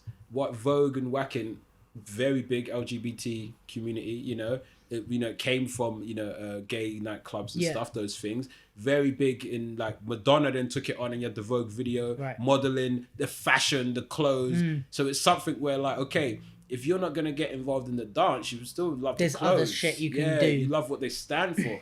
So then I say, okay, what does breaking stand for? And to a certain extent, also, if you're anyone within that community, you can identify with that culture, even if you're not centered around the dance. You can just go to a Vogue ball and feel at home. Yes, and you can dress up even though you're not going to do it because you're like, everyone's dressing up. I like to dress up.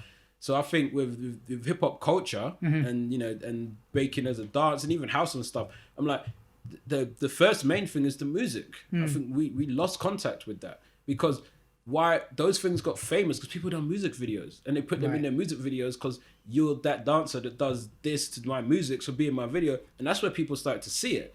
So it was like back in the day. But we're still in videos, don't you think? No, we're in videos, but we're not connected to the music. But you know what I think about that is I think YouTube, Facebook, and Instagram's copyright laws have fucked us in that sense, because we've had to move into a space where we're dancing and creating our own music, and dancing to like beats by some 15-year-old kid in his basement, like, as opposed to like, really, like when I'm doing hip hop, like I want to be dancing to like fucking new hip hop that's come out, and it's caused a rift, I think. No, you're right, but you can put that on YouTube, you just can't monetize it. Right. And this is a thing. But that's recent, you see? No? Yeah, and it's like, I don't know how, I don't know the laws, but here's the thing, I'm like, there's nothing stopping you from doing that. There isn't. Like, you can put it on YouTube. You can put it on Instagram, but you have to put the speaker on. You can't have the track. So you can dance with a speaker on playing the music and it won't take it down. Right. But if you put the track over it, it's going to take it down. And so, because in the end, you've got to look at like, okay, why would, if I want Nike to look at me, what are Nike about? Nike about inspiring people and showing everyone's an athlete. Yeah. Dancers are athletes no matter what you say, you know? And we inspire people. So we have this. And I know dancers, again, I'll go back to Brazilian Jiu-Jitsu. In Brazilian Jiu-Jitsu, I know people with so many gold medals it would cover your table. But I know dancers who don't have those gold medals, who have 5-10 times the following of Instagram. Right. You know, Brazilian Jiu-Jitsu world champions whose following is like maybe 1,000, 2,000, and I know dancers with 27, 50K. So you're like, so how are these guys winning gold medals at tournaments and doing the thing which society says, if you have this, I'm going to look at you, and a dancer who doesn't have any of that have more followers? Because there is something we speak to. We speak to people in the sense that dance is accessible to the whole world, which is why everyone's doing our dances and people are complaining. We speak to the fashion, because if you're doing a dance and you're wearing certain clothes and you're rocking the Nikes and rocking the Kango hats, hip hop made all those things famous. We did. So I think it's kind of been lost in the history, because all we have to do is go back to when dancing, when breaking and all hip hop was in the ghetto. And we say, okay, they were in the ghetto. No one cared about them. They were burning down all their apartment buildings. They weren't sending fire engines. They were dying. So these guys started dancing, doing graffiti MCing. Someone came and was like, yo, we can make money off this. And whenever they pluck something out of poverty and put it on a big stage, it's because they understand. Advertisers don't do this randomly. And they ain't taking risks either. So if we go back to that and we go, yo, that's why it worked in the first place, and we weren't competing. But what has happened is we've now gone so far to competing, we don't understand that we've lost that. And that's maybe like, I don't know, subconsciously, this is the pushback, because it's like, okay, if I win an Olympic gold medal, what does that mean? In reality, unless you advertise yourself, it means nothing. You don't even get that much money. It's just competition on a big stage. Exactly. So it's like, cool, you can do that, but we do know breaking's still probably 10 years away from people, like a majority, making loads of money and then everyone else coming in. But if I want to be a dancer in this culture who makes a living, maybe I should be focusing on the fashion.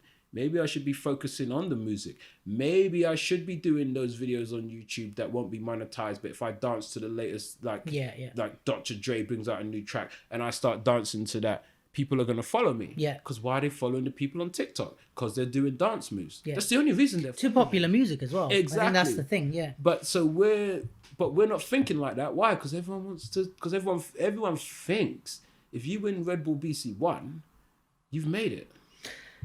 If you win Just a Boo, you made it. But then you can't tell me who won the last 5 Just a Boo. But I guarantee you can tell me the freshest, if you're into it, you can tell me the freshest trends out. You can tell me what's being worn where. And then you look at Vogue and Whacking like you brought up and you're like, yeah, because Vogue and Whacking is just like, look at us. Look what we wear. Look what we do. They're not about who's winning. They're like, no, we are this. Like, it's more of a culture, I guess, than a competition. And that's why Madonna took it in her music video.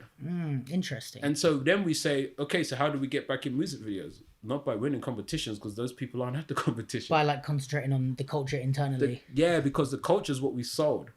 You know, so I think this is the place in dance where I say, and we do need to go back to the culture. We need to bring our documentaries. We need to concentrate on what we wear and why we wear it. We need to show, like, how many barbers do we have? You know what I mean? People, you've got so many hip hop barbers now. You know, the trainers and the music is vital. It really is.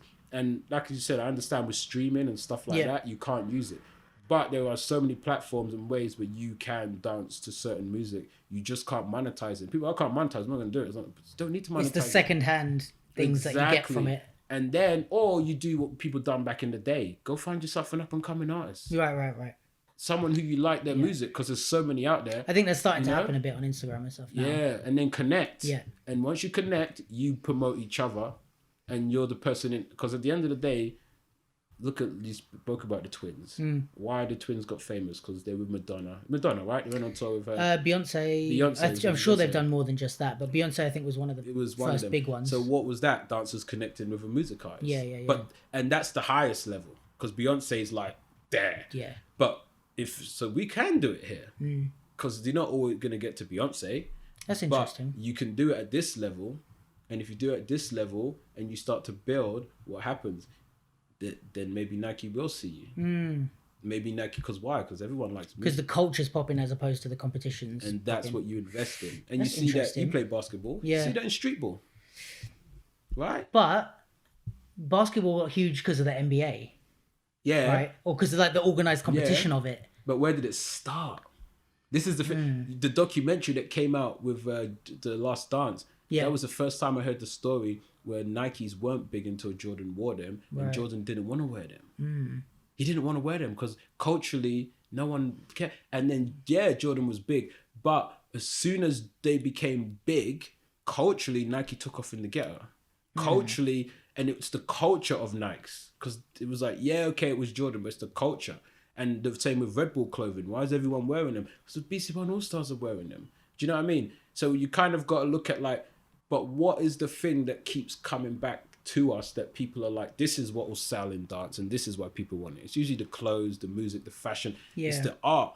They don't. But then when it comes to the Olympics, you're not even allowed to wear brands. Why? Because it's not about what you wear. It's about if you can win. Yeah, right. So when you look at the Olympics, they don't. It's an embargo. Like I found out through Red Bull, they're not allowed. If you got an athlete who's sponsored during the Olympics, you're not allowed to write about them. Right. You're not allowed because the Olympics have this thing where they don't advertise brands on the Olympics. So brands are gone. You can't use the Olympics to push your brand. Exactly. So brands are out. Why? Because it's a competition about winning. But we're in a culture that winning, we've already seen, winning is not the biggest deal. So if winning is not the biggest deal, and we're focusing on winning to think we're going to make it, what does that mean? We're not going to make it. But if we know that making it means like maybe dancing on the Nike video, like you're in the advert, you're the person rocking the trainers, you're the person rocking the hat, you're the person in the music video, like Les Twins, you know what I mean? Like Cloud and Lulu who was on there, you know, like Luigi, you're the person in the movie dancing, like when all the dancers were suddenly in movies. For me, that's making it as a dancer, because then you get to express your dance on every level. You know what I mean? And if you want to compete, like we said, go sign up. No one's stopping you. You can sign up anywhere apart from the Olympics. But so you're saying, instead of everyone just focusing on competitions, if we focused on more of the, like, let's say peripheral aspects of the culture, we would get way more opportunities as a culture. Yeah, we would. Because we're reaching out in every direction, I guess. Exactly. How did Rocksteady get famous? Not for competition. They went on tour. Right. They were taken on tour and they went around Europe, and that's how they started to get out. But, and again, I'm not saying don't compete, because let's be honest, especially with breaking, competition is in our nature. We love it. So we all want to be on that big stage. Yeah. What I'm saying is if you want to make it as a dancer, you got to diversify. Yes, because doing it through competition, you need to be so lucky. And I can tell you about all the b-boys I know that won every competition on the planet, and they went home and realized they didn't even make enough money as someone working a normal job, and they went away and got a degree or they got a qualification, and they only came back to competing once they done that. And some stayed and some didn't. Do you know what I mean? Yeah. They all fall off. Why? Because when they look at what they thought they would make it, when they look at, like, if I win Red Bull BC1, I want to be Conor McGregor, right? I want money, I want cars, I want this. You don't get that. You don't get shit. You just, all right, back to your normal life. But why did Conor McGregor get all that? Because it was all to do with sponsorships and it was sponsorships and everything. That's why he had that life, because he had that before he became champ. So then you go, okay, I want that. The championship is just a bonus. Right. Or the thing to put you on the platform to be seen. For exactly. Because if you can, fuck it. If I can be a champion and it gives it to me without doing that work, cool. But I have to be realistic. Let me play my cards properly and say, this is really hard. Yeah. So I'll play 4 cards here and 1 card there, or 2 cards there. Because if I get that, even if I don't win these competitions, I've made it. Yeah. I've said that before to like younger dancers, that it's like when they ask me about battling and stuff, I say it's advertising. It's good advertising, but only if you use it as advertising. You go and you get to the finals or something, you post about it, you share it, you wear the right shit, you look like a fucking professional. Because if you're just there to win, you get your £100 after an 8-hour day and go home and don't talk about it. No one took a picture of you. Yeah, you've done nothing. You have to, like, if you're gonna, especially when you get a bit older. When you're a kid, it's like, all right, you're in school, you live your life, you know. When you get older, if you're trying to make it as a dancer, it's like you've got to use this as an advertising revenue or an advertising platform. Same way you would use Instagram or whatever. You know? And you see all the places it is. Like, it's everywhere. Yeah, it's everywhere. The only place it's not is on big competition TV, but we're everywhere. We literally like if you walked out on the street now, put some lino down and started doing a backspin, everyone go, he's breakdancing. Yeah, so right. You know what it is. Yeah. But they're not going to tune into Red Bull BC1's live stream. Interesting. But you see the power of that. Yeah. So there's something there. It's just maybe not being harnessed yet. That's exactly what I think it is, because I think that's what you're doing with this. It's like you're harnessing it right now. Right. Because who else has been doing consistent podcasts? Do you know what I mean? Yeah. Bringing people and trying to get everyone, seeing who you can get, putting it out there. You're harnessing the what you've got. Yeah, I think there's what I know of. There's maybe one other one in the UK, a guy called Kane. I don't know if you know him. He does, good guy. He's on like an episode like 115 or something. Ooh. He's been on it. He's a legit guy. Is he advertising it though? Yeah, but he's more in commercial world. He's he does a lot of like stuff with like industry dancers and stuff like that. So I think like in that way he's pretty like legitimate in that side. I think that's why it's helped me not being in that scene. Yeah. To be able to do it here, but like even still, 2 podcasters in the whole scene is nothing. Writer. Yeah, one writer. How many photographers have we got here? Like, we've got a few photographers and we've got a few videographers, but not that many compared to like if you talk about that's what you want, and consistent ones, not the ones that come in for like a month and then leave. Because I'm not the only writer, but I'm consistent. But I think also this is the thing, say for me, where it's like part of this podcast is for me. I mean, a lot of it is the reason I started it was for me. I want to get my shit out. I want to talk. I want to have conversations and have it recorded. But I'm not. You know, maybe I'm going to look back at this and laugh, but I'm not making money from this at all. I'm in fact wasting time when I could be working. Do you know what I mean? Because it's like £15 an hour. It's like recording, and then I have to go and edit, and then I have to put the shit together. I have to like put out stuff, and you know, at the moment it's nothing but I'm putting stuff into it. I'm getting nothing out besides the love or whatever. But it's like this. If you, in that sense, it takes people to sacrifice like maybe money and put time and effort into the culture and not necessarily get it back. Because I think you see a lot of people who are either dancers or videographers, photographers, whatever. They come in, they shoot for a bit and they do some stuff, they post out, and then they're like, I'm not going viral, or I'm not getting all the money, and they're like, oh fuck it, I'll go find something else. And it's like, you know, sometimes it's like you're putting stuff into, like, I still shoot a lot of the time at events for free. Photography, but it's like not because I'm like, oh, this will, I know realistically ain't gonna get me anything. Maybe Red Bull are gonna see it or some big company, but mostly it's like I'm doing this I'm giving back to the culture without getting. I'm like, take some fucking pictures. You guys need it for Instagram. Promote yourself. And I'm not saying that I'm the best at this, because there's also times where I'm like, I'm not bringing my fucking camera. But you know what I mean? It takes people to put into the culture without getting anything back, and that's hard. I mean, it's hard also if people are poor. It's like it's hard to ask everyone to do that. Nah, you just need the people to have it in their heart to. That's what I mean. But to contribute. What you said is like, because it's hard, but it's like I don't know if you saw the movie Platform, and that's got not yet. If you watch that, I think it's got a deep meaning. But one of the meanings I think comes from that film is you're doing stuff for the next people, right? Because you're no one's doing it. Down. Yeah, because I'm like, when I looked at it, I was like, yo, if 1 or 2 other people like say, let's write about breaking because they saw what I wrote about, that's 2 more people, and if they do 2 more, that's 4, that's 5, because in the end nothing builds itself, and we've got 2 options: hope and pray that someone with loads of money comes in, which they did in America with Silverback, but then left because they had too much backlash and they couldn't take it.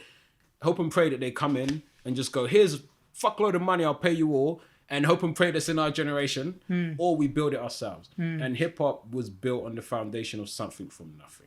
It was nothing, and if we just look how far we've come, I'm like, yo, go look at pictures of breaking 30 years ago. They were breaking on lino. Yeah. Now we're actually could be going to the Olympics. We got Red Bull BC1. We got the Battle of the Years. We got the legit blast. We got freestyle session. You're like, yo, this is like an amazing, exciting ride.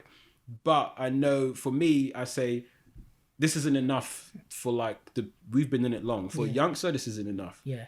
So I have this, I'm like in this mindset where I'm like, we need to build something that teaches these youngsters, not they should do it, but the excitement of the possibilities of what you can do within hip hop. Mm-hmm. Like more than just show. Yeah, there's possibilities. Like I guarantee someone's gonna watch your podcast and go, "Oh, I didn't know," because they'll say, "I didn't know that people done podcasts." Right. Hip hop. I want to do a podcast because as humans, if we don't see it, we don't think it exists. Right. You know what I and mean? it takes someone like to bring it. It from takes another... you to do this because for me, I'm not doing like let's say the first like UK or like hip hop. I'm not doing that. No. I'm doing the 50-second podcast because I watch like Joe Budden and Joe Rogan. I'm doing like I'm copying them. Yeah. So then it's like someone else might see it and maybe bring it into a different lane. Or But that's what you want, right? Yeah. But what I think doesn't exist right now, and for me, like. This is why I really would hope, and I think we need like more media. I think it's media. Yeah, I think that's true. Think it takes someone like maybe me to even like I need to do a platform and then be like, okay, this is the 2 podcasts you should watch, Luke and Kane. Yeah, and then hope people go there and so they see it because you need the visibility of the possibilities. So when someone comes into now hip hop dance as a culture.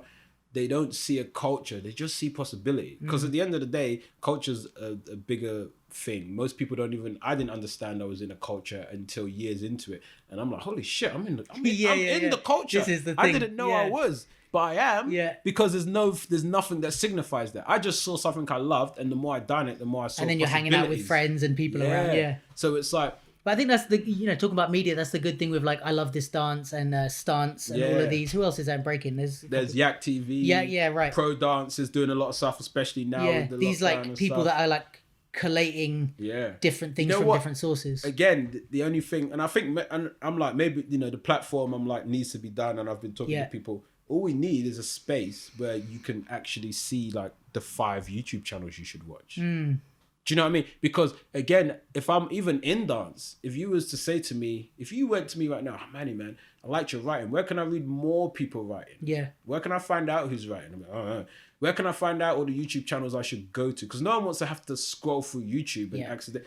And it's just that space where like UFC is a good example. They just have the UFC Fight Pass. Right. And you go on the Fight Pass.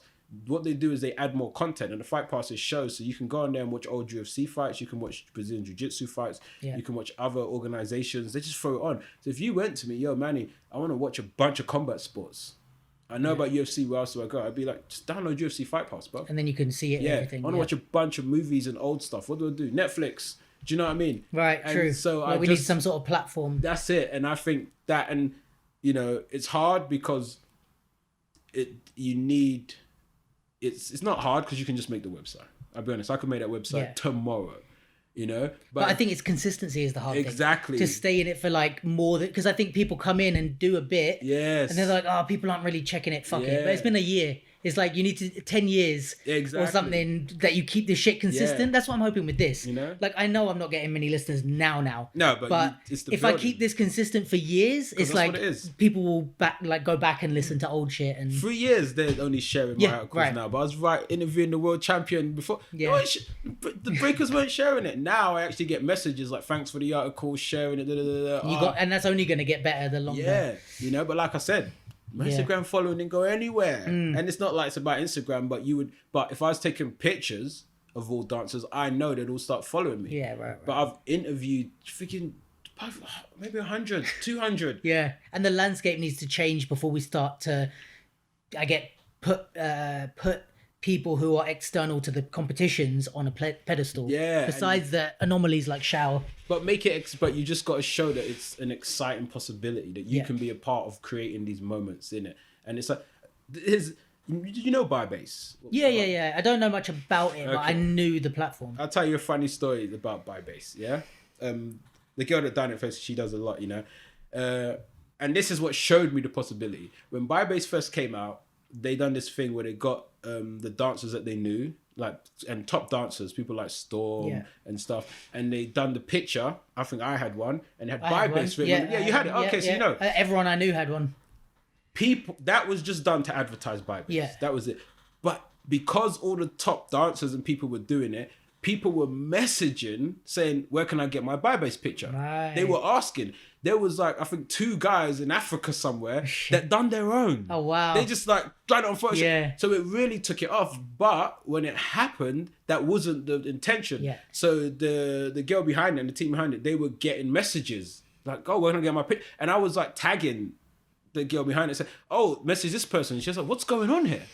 And because it was just advertised. But then I looked at that and I went, that's how you do it. Yeah, that is, yeah. Because if I want people to, if I make a platform and I want people to look at the podcast and the TV and the stuff like that, and they do have to keep making content, to be honest. If there's no point putting like someone on there and then you go on their page and there's just nothing. People are like, there's nothing on here. Yeah. But if you want to advertise it, it's that effort of, okay, I need to get the people who are up here to also advertise for me and say, go here. It's the power of the top, like, celebrities almost. And put them together. But, and this is the hard thing I found with writing, because I did try this in writing. Yeah. You'd be like, oh, yo, guys, tell me when something's happening so I can help you write about this. Tell you this, tell me this. Like, yeah, I'll tell you. And then the next week, I'm like, why didn't they tell me this was happening? Yeah, and you message them and they're like, oh, I've been busy, I've been this, I've been that. So I'm like, I know the work, and like I said, the work is the hard part. And it's like, I don't have the time now, because the work is, you're not going to tell me. I need to make the platform and make it so good that you want to tell me because you want to be on that platform. Right. Like with I Love This Dance now, where probably at the beginning, you follow them, right? Or like Stance or someone. Yeah, I follow them. Where it's like, probably at the beginning, they were trying to get videos, and now they're probably getting sent. Yeah, exactly. I fucking sent them my video the other day, just like in their DMs, like, please look at this. Like, they didn't even see it, but they're probably getting shitloads of DMs, like, please look at my video, in the hopes that they'll share it or whatever. My question is this, and I'll ask you as well. Yeah, go on. Because I always think of this, it's like, if I do it, because I always have to ask myself this question, because I've made the mistake in the past of doing something for the scene. Yeah. And I don't think you should ever do anything for the scene. You should do it like this because you want to. Yeah, for yourself. And then say, where do I want to do it? Okay, on the scene. Because then, even if no one listens or reads, you done it and you loved it. But it's almost like I don't know if you have any of these like shitty friends that don't give money back when you lend it to them. Yeah. And it's like, I'm lending you money because I'm prepared to let this go. If you give it to me back, exactly. Cool. That's my just attitude. Take the tenner and you can have it. Yeah, exactly. But like, you know what I mean? But but I think this is how I see the podcast. Is like, I'm giving this to the scene, not because I'm like, or not even to the scene. I want this to be bigger than just the dance scene. I want it to be creatives and stuff. But I'm doing this with dancers not wanting or expecting anything back. I'm happy to let this go. And just I think that's the main pump thing. It in. Yeah. But then because talking about that platform, I always just ask myself, what's the goal? Do you know what I mean? Like, the goal of, say, the NBA was to make an international worldwide basketball federation. And now they do everything in their power to advertise that, to bring in more people from different countries and to do that. Do you know what I mean? The goal of, say, I think the Legit Blast, which is the people that do Outbreak, was to make a massive event worldwide. And I know the guys that do it, they want to promote the culture. So I'm like, okay, if I did do this, what would be the goal? Like, in reality, because I could say promote the culture, but then I'm like, okay, that's not me advertising like just you. That's me bringing like my own stories, content, because that promotes it. And then also advertising others. So it's like, when you put this podcast together, did you have like an ultimate, like if someone said to you, we're going to pay you Joe Rogan money, do the fuck you like now. Jesus, yeah. Did you have that in mind, as in, this is where I want to take it, or are you just learning as you go? You know what? This is the first, and I had to force myself to have this mentality, but this is the first thing that I've done without trying to see a goal. Mm-hmm. And like, I keep, I've done a few episodes, I'm starting to like see avenues, and I'm maybe. But at the beginning, I was like, I almost didn't do it because I was like, I don't know what the progression would be. Yeah. Like, I'm not going to get big enough numbers for a long time to get sponsors, because it's like they're going to see like 200 views on my YouTube and be like, I'm not fucking sponsoring this. Yeah. So I was like, that's not happening straight away. I don't know what this leads to. Okay, do you know what I mean? So I was like, I want to do it for me. Yeah. So I have to stop trying to think about the goal. Now I'm doing it, I'm starting to think like, I'm starting to see what the avenues could be. Like, I want to, just put this out into the world now. I want to do this as a live thing. So you know you have Q&As at events. Okay, yeah. I want to eventually, and now I'm saying it on here, is I want it to happen now. I'm making it public. That's how you do, bro. Once you speak, I gotta say world, it. Yeah, you're like, yeah. I can't keep it a secret no more. But yeah, I want to put this like, so events would have a Q&A, and it's like we could do this but have an audience, and we do it live, but also post it online so people can see. So like that's potential for revenue, I guess, because events could fly me out, pay me, and I do, you know, that type of thing. So yeah, I think for me it's also the niche. Like dancers aren't talking really. We're doing concept videos. We're on Instagram. We're on TikTok. We're on fucking big stages, small stages, competitions, but we're not talking. No. And also the thing about this that struck me was like, we do this everywhere. This happens so much. Like how many events you've been to and like at the after party, or everyone goes and gets dinner before the after party, and there's some deep conversations, bro. I've learned most of the shit I know about hip hop. I'll just sit down at a long table and I'm like, oh, there's fucking this dope dude down there, or like you're sitting and like this has never happened, but like, oh, Poppin' Pete is like at the table, like he's just a friend. Like you just end up in conversations. I've had loads with Renegade and stuff like that where it starts out like everyone be like, oh, it was a good jam, and then like an hour later you're like, no, and this is why the Olympics are like, and you get into it, and your friend who just came to watch is like, you're like, no, I'm learning. One minute. Shut up, I'm learning shit. And sometimes you're only with like higher level OGs and dancers, and you're just sitting there like that, and you're just like, I can't believe I got So for me, I was like, that was the aim for this, is like to bring that aspect of what I would say. That's an aspect of the culture, especially it's more in the competition culture, but the fact that we're all sitting down talking and exchanging ideas and people that you wouldn't even expect to be having long conversations and stuff. It happens all the time. I see it happen. I'm a part of it. So I was like, let's just fucking record that, you know? But yeah, so I think that's the thing for me. But I know what you mean. It's like you need a goal. You need a long-term vision. Yeah. Or, I mean, and I think it's not even that you need it, but I think like for me personally, that would be the platform I talk about is a big project. When you take that on, you need a long-term vision. Like the writing and stuff, like I know that I just want to continue to promote the culture. And I know writing, I'm looking at doing filmmaking and stuff and getting back into that. But right now, writing is how I can do it. Yeah. So I'm like, that's how I want to do it. And I don't need the long-term goal. Like, okay, one day I'm going to write for friggin' the New York Times or this. I don't really, to be honest, I don't really care about that. I just want to push the culture out, push breaking out, and really talk about the thing that I like doing. Yeah. But that platform, which I do think is needed, but then I think because it's so big, and I think that's one of the reasons, and it was one of the reasons why Bybase went, but it was a big job. And the person, the young lady behind it, she's a young girl with loads of talent and loads of things going on. But also shit to do, big job. Yeah, and then she'd have to deal with the whole scene, and she's young, so it's kind of like maybe not now. Yeah. Maybe in 10 years. You need the right person in the right position in their life also, because it's like, luckily, I guess, I've got time to do this. Yeah. I've got time to keep it consistent. I've got my flat. Yeah. Like, I've got the equipment. I've got the money to invest in the equipment. It wasn't loads, but still, like, there's a lot of things that went right for me to be in a position to do this. And even like when lockdown hit, I stopped doing the podcast, but it was like, life does get in the way, and that, like it or not, like that will lose you an audience. Like, of course, especially during everyone was like, I was on YouTube every day, but exactly. But, and I think the thing for me with a platform like that, like the things that I would say, just as a person, like, I need stuff like that to be consistent, and I need it to be co-signed by big people. Exactly. Like if you had a platform like that and I'm like, but no one's submitting anything. Like it's one thing, okay, you're writing and stuff is on there, but if you're trying to get articles and other bits of media, if you had Shao contributing and like big people contributing, then I'm going to be like, oh, okay, it's worth, you know what I mean? It's like that with anything. It's like, oh, there's a new shoe out, but it's like, oh, you see Jay-Z wearing it, and you're like, oh, it's like in your head, it's like a authenticity. You need it. You need that stamp. We know that, and it's like, we do, because it's at the end of the day, if you walk past a restaurant, no one's eating in there. Yeah. You're like, okay. Exactly. But if you walk past and there's people in there, you're like, oh, why is everyone eating in this restaurant? Right. And I think that's the link that needs, that's the thing on the scene that makes it hard. Yeah.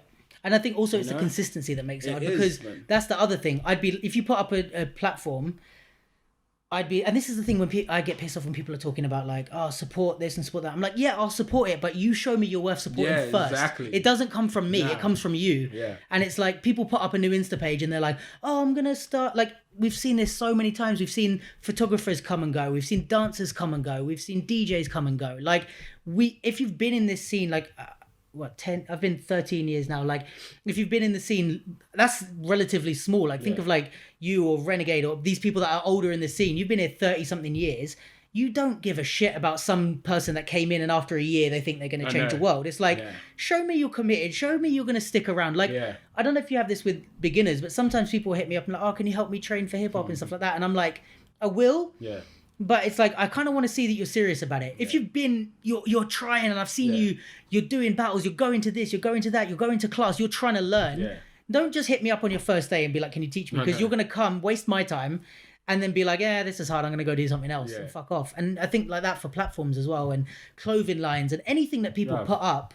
When it's like, oh, support your friends. It's like, I will if my friends make a fucking effort. Because, and it's the age. Yeah. It's the age of, oh, anyone can do anything. I'm like, no, you can't. No, I'm sorry, but that whole rhetoric of like, oh, the amount of times I've heard people say, like, even to me, they're like, oh, just go on YouTube or just do this or just people say, just go write a book. Yeah. Like, do you know how much... That's not that easy. Yeah. And then I said, it's not writing the book. I could write you the book. I could go home right now and give you a book in a month. Yeah. I have to get it to a publisher who doesn't want to read it because they don't know me. I have to edit that book. Yeah. I have to market that book. I have to advertise and that book. In that aspect, that's where success lies. Exactly. Yes, it's the shit right. that... It's not doing the product. It's all the other shit that comes along with the product. Exactly. Anyone can learn to be a good dancer, but... Are you going to travel to events? Are you going to do this? Are you going to do that? Sleep on the floor? Exactly. Are you going to go broke? And it's like, because that's one thing I realized. It's that thing of like, okay, people say, do what you love and like never work a day in your life. That's a famous quote. And I love quotes.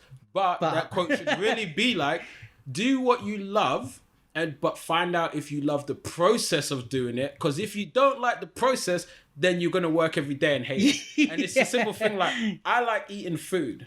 Yeah. But if you ask me to go spend 2 hours in the kitchen cooking this fucking cooking the food and chopping and this, I'm like, no, I don't like that. Yeah. Do you know what I mean? And it's a bit like, okay, imagine like you said, I want to talk to people. And then someone says, so you got to buy the equipment, you got to do the sound, you got to edit, you got to do this. And you've done it once and you're just like, I hated every minute of that. That's part of it with the podcast, where anything that's like video editing, audio editing, putting stuff on Insta, I do that already. That's my job and I love that. So nothing about this is long for me. Like talking to people and then editing. Like I'm editing every day anyway. So to do the podcast is just an extra. Takes me 10 minutes. Like the result nothing. of the process. But you like the process. Exactly. A lot of people like the result, but as soon as they learn the process, they're like, "What? Hell no!" Like a lot of people do love dancing, but when they learn, you got to sleep on floors. Like, okay. Someone comes to you and says, Luke, teach me to be like you. And you're like, cool, it's going to take you like 10 years, you know? So long I've been dancing. You're like, yeah, I'm ready. And then 10 minutes into training, you're like, why have you stopped? You're like, I need the break. You're like, yo, you're 10 minutes into training. How are you going to last 10 years? And they realize, no, I hate the process. I just want the result. And then you go, okay, cool. So maybe you should dance for fun, but you need to go find something you like the process. And there's also like other aspects you have to love beyond the process, but it's like, I love house dance.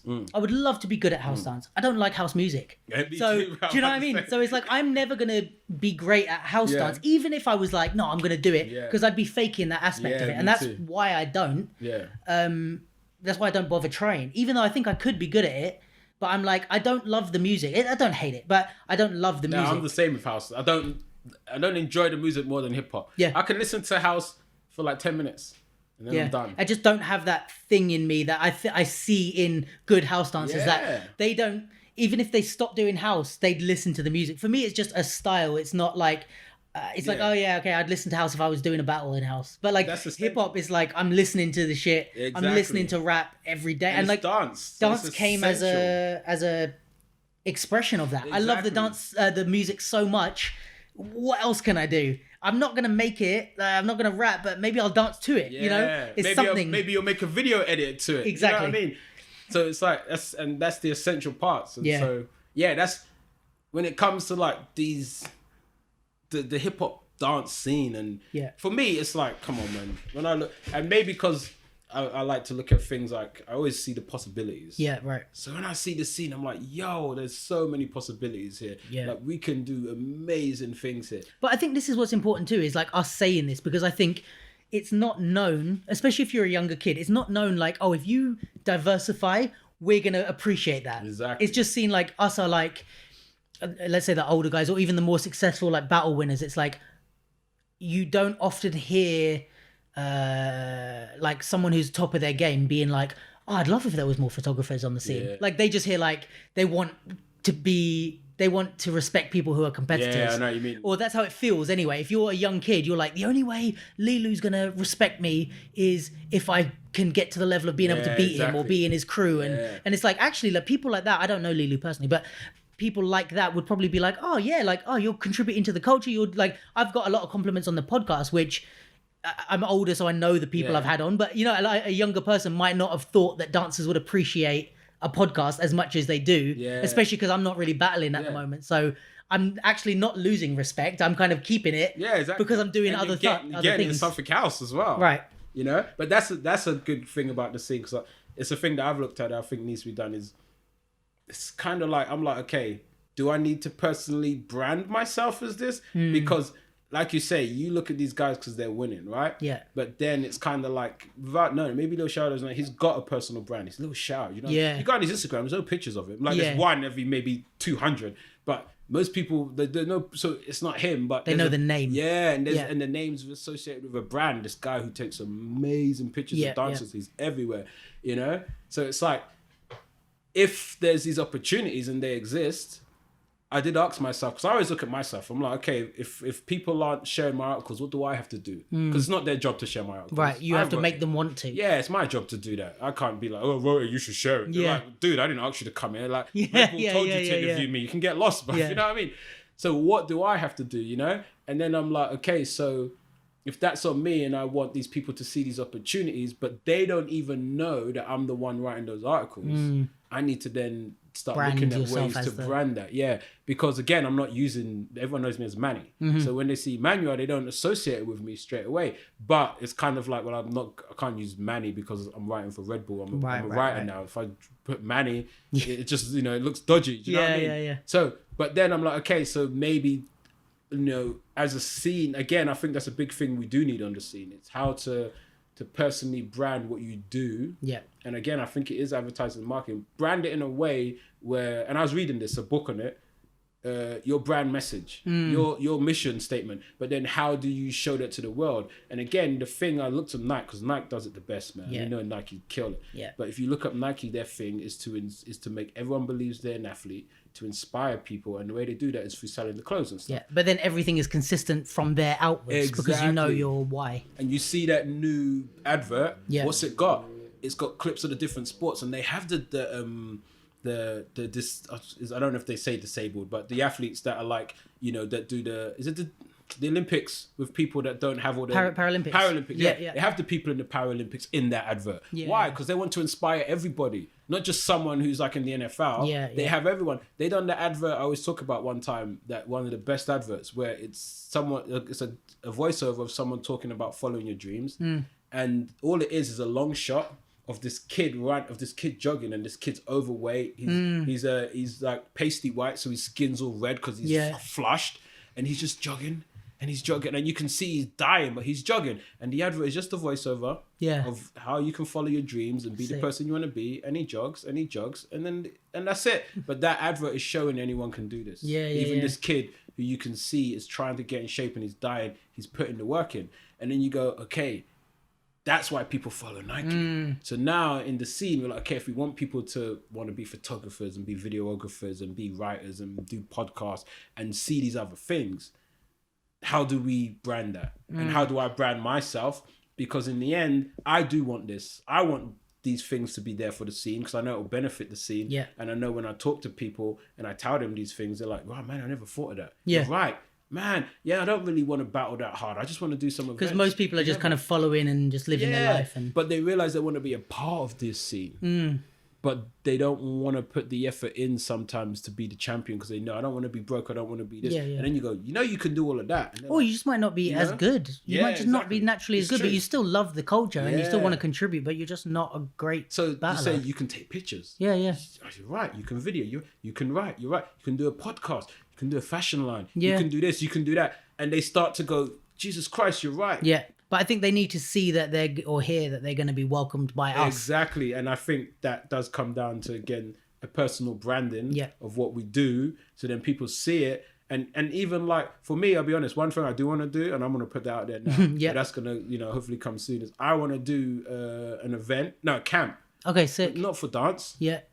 It would be all the people in dance that do all the other things. That would be sick. So you'd have the videographers, you'd have the camp, you'd have the photographers, you'd have writers, you'd have people like you doing the podcast. You'd be interviewing them. And it would not be for dance. It'd be all the jobs and all the things you can do in our scene that have nothing to do with actually winning a competition, but are all the other things that make it what it is. Yeah, that sounds dope. And I think, and then people would go, okay, let me go learn all this shit. Yeah, and there's somewhere, and it's being... Because I think the fear is that people, if they're like, oh, but if I stop dancing and do something else, people are going to not respect me anymore. And they're going to think I'm like...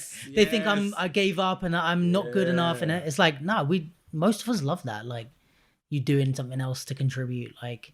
but I think also it's because we're waiting for them to be consistent.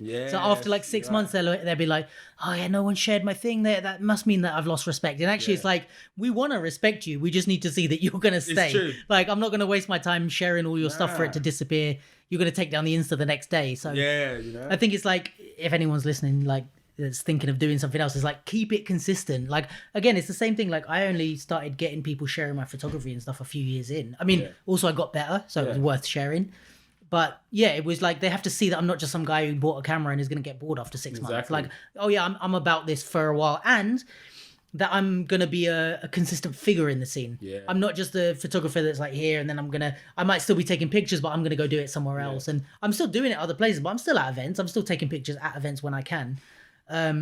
So I think you need that before people start to put that trust in you to promote you. And you have to say the consistency, because people nowadays think consistency is like, yeah, but I got 20 posts on Insta. No, consistency is 3 to 5 years. Yeah, for sure. You know what I mean? Yeah. 5 years, because you think... I've been doing 4 years of photography and video now, and it's only like recently that people have really started like kind of riding for the brands. Because if you was in a job, I was looking at a normal job, 5 years into a normal job, if you started at like the low level, you could be medium level. If you put in the hard work, 10 years in, you can be in the boardroom. Yeah. Do you know what I mean? There's that Nas line, like, it ends with 10 years in the game, we can go on vacation. You know what I mean? Yeah. And he says it, 8 years in the game, we can have a conversation. And if you listen to that line, he's saying, because these are the levels.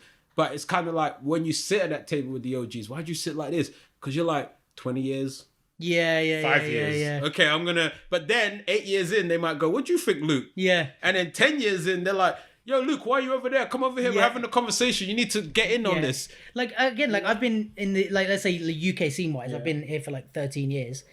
And it's only in the last 4 or 5 maybe that I've started to feel like I have some sort of place, not place in the scene, exactly but like some sort of place for me to have a podcast and speak on it. Yeah, a voice, or for me to go, like, if something happens in the scene, for me to speak out and be like, I don't fucking like that. Like, but it's like, before I was like, oh no, I'm just some dude. Like, but now it's like, it take, like you said, like 8 something years before it's like, okay, now people are like, oh yeah, let's listen to what he has to say, Not even that. They'll ask you, because they'll be like, yo, Luke, what do you think? And then I've had that where it's like, but it's because you don't chase that. You just kind of realize, just do your thing and stay consistent. Yeah. And one day, I had someone say to me, I can't remember when, ages ago, and they were like, oh yeah, you're one of the voices on the scene, man.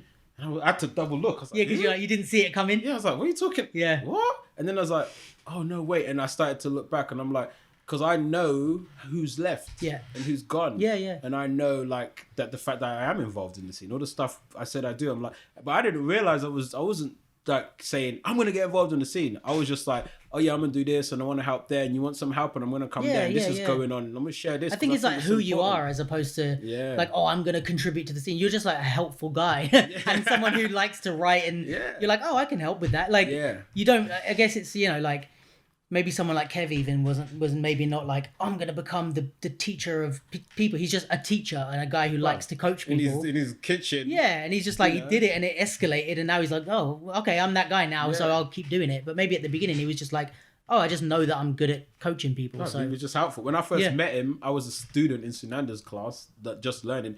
He was just some old guy that was in the corner that would teach people. And I was just like, oh, he's just some old guy. It wasn't until I traveled and he was there and I saw the whole scene. Like, what's up, Kev? What's up? I'm like, the hell is going on? How do all these people know you? Know this fucking DJ. He was like, you know how long I've been here, bro? And I'm like, no, I didn't, but I know now. And then you realize that, but then you look back like, he's been here so long, of course, and he's still here and he's still contributing. Yeah. And it's the contribution. And I think through your contribution, that is one thing. But I do think for youngsters, we have to guide them. Yeah. I don't think we should leave them to find it accidentally. But when you start contributing, you find the path in the scene that you want to take. Yeah. You find your place. But if you don't contribute, if you just train and try and win, that's usually, and I've seen it, when people aren't winning and the competition's over, they just stop. They've got because if you can't contribite by being a winner, what else are you doing? No one wants to contribute by being another person in the prelims. No, could you imagine? Oh, you need me to make up numbers? Yeah. You only got 30 people, you want it to look... Although, funnily enough, it's usually the people that are entering the prelims that pay most of the fucking... price for the jam. You know what I mean? Like, the prize money is coming out of people entering prelims. Take out... This is the one thing that I say to people, as much as in breaking, they say there's two... Because you'll do a big competition and get 500 entrances. Yeah. 300 to 500. And the guy's too many. I'm like, that's where your money's coming. In reality, if you took out everyone that was no good, you would have known at your Actually, jam. The people that enter prelims that aren't good are probably some of the most valuable people at an event. Because they're the ones making the shit happen. They're the ones that are going to buy all the clothes. They're the ones that are going to listen. Because I always say this. I always use footballers. Footballers don't buy football magazines. Right. Football fans do. Exactly. And shit footballers. Yes, exactly. So it's that's true. When we do all this, one thing that I have to remind myself is I'm not writing for Menno, one of the best b-boys in the world, to then say, Manny, I want to read your article. Yeah. No, I'm writing. He's like, I didn't know that about Sonny. Like, exactly. You know what I mean? He's like, I read you all the time. If they do, I'm like, cool. Yeah. But I know that he's so busy training to be the best in the world. Why is he going to be, maybe he doesn't care, maybe he doesn't want to, but I know he's busy being one of the best in the world. Yeah. I'm busy writing. All NBA merch isn't for NBA players. No, like, you know what I mean? It's not. But it's the fans and the weekend people and the people that do it. Those are the ones that want to read. We don't cater to that. No, we need to them in our. Do you know what pisses me off? I don't know how much this happens in breaking because you guys do short rounds anyway. But when there's big competitions that have really short fucking prelim rounds, or like, when they time you. Yeah, where they and it's like, oh, you get like say for hip hop, like 30-second prelims is nothing fast. No, I don't know, in breaking maybe that's a bit more appropriate, but a 30-second prelim in hip hop is like fuck all. I think that's a piss take as well.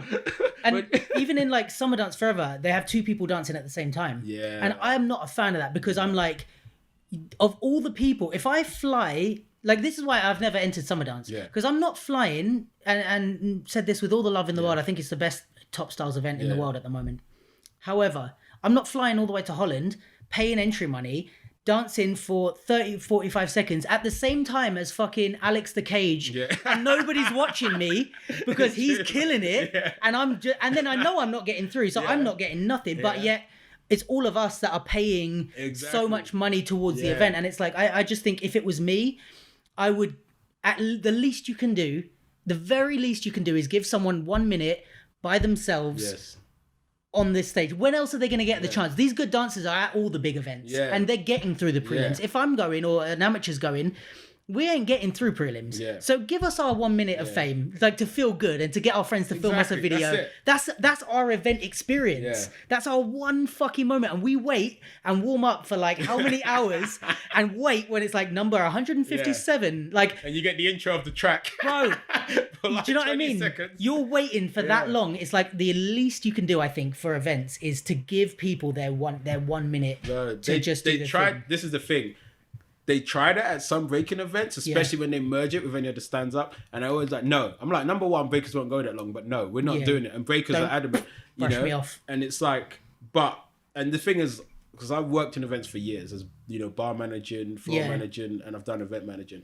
So when I do see that, I agree with you, because people go, oh, we haven't got the time. I'm like, no. And I've done events in breaking. I'm like, you do. But what happens at events is you guys like use time in so many other places. You always start late. Then you blame the dancers and this or that. No, I literally have done events in dance. And the last one I did, like, was for Be Supreme. Yeah. And because the event started late, you know, we needed to finish on by a certain time.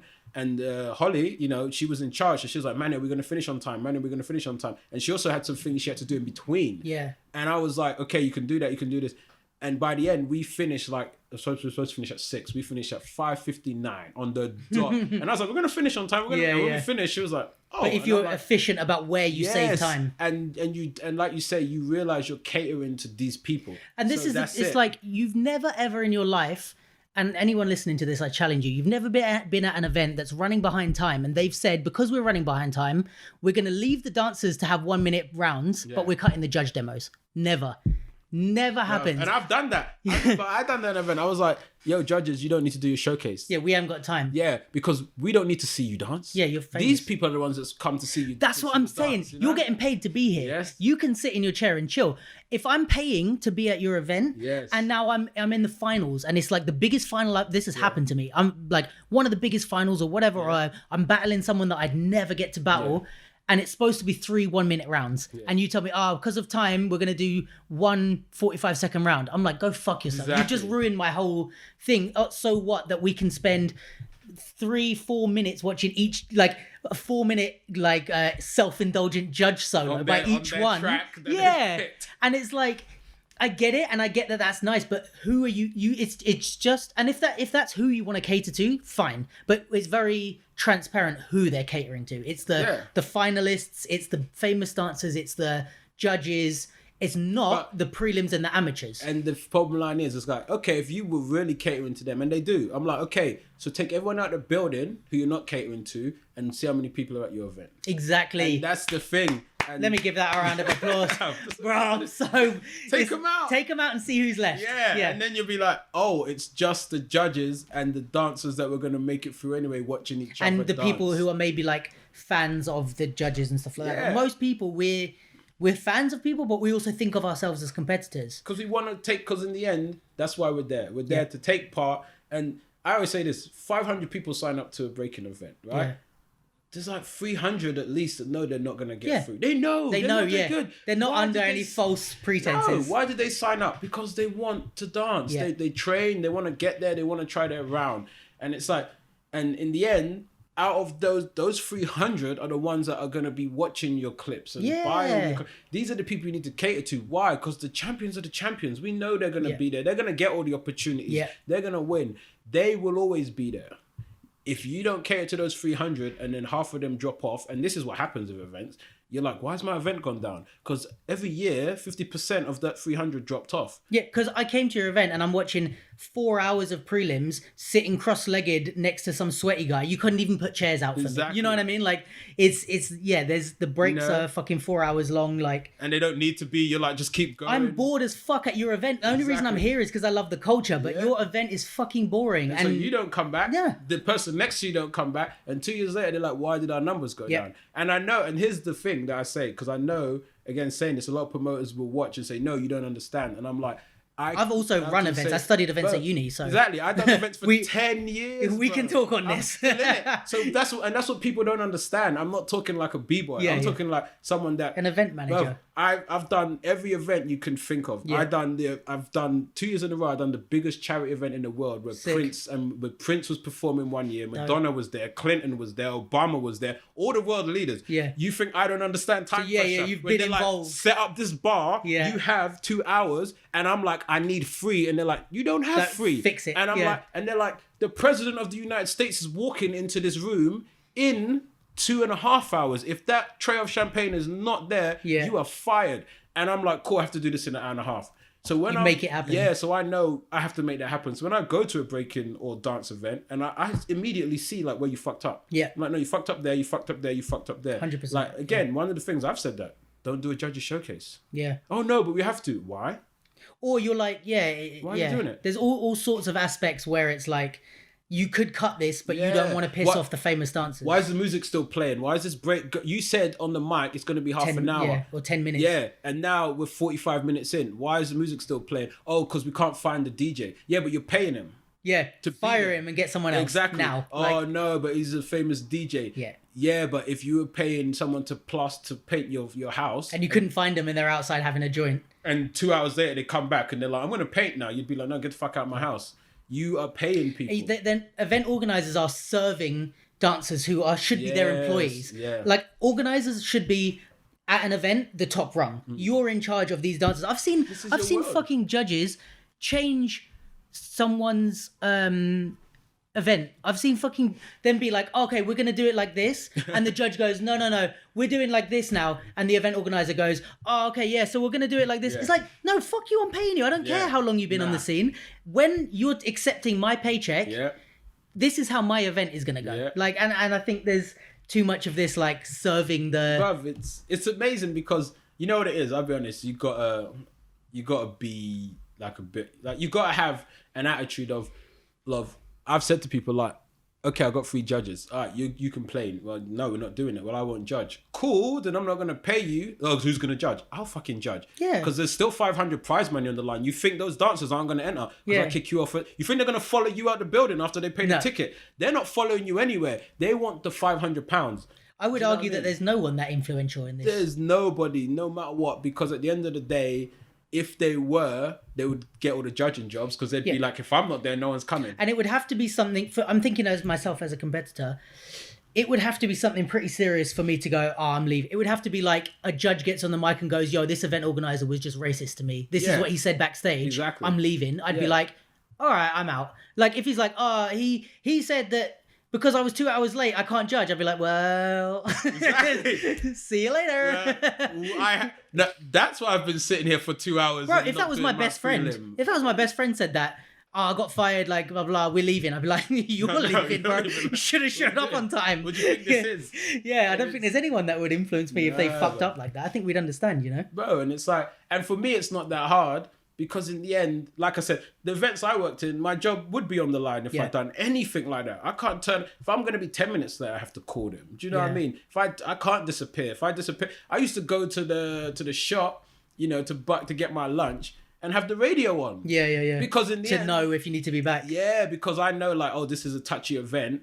They might need something. They've got my phone number. I'm like, I'm going shop. Do you have my number? Yeah. Because if something happens and they need me, I need to be called. Yeah. Do you know what I mean? I can't just be, I was at the shop getting food. They're like, yeah, Manny, you know that this was a big event. It works both ways. Is that dancers need to be more professional, which we always say, but people need to hold them accountable when they're not professional, which is what's the need to be professional if you can get away with not doing it? Do you know what I mean? That's what I think the problem is, that no one's, especially in our event competition circuit, no one's saying you were late. Like on a commercial job, you show up to a music video late, you might get fired. Yeah. But you show up to judge a jam late, you're not really getting. They'll hold up the event for you. Miss flights. Yeah, I've known people they've booked another ticket for them, and I'm just like, yo, you can't. And the bottom line is, it's like if you do all these things, you have to ask yourself this: and I always say this.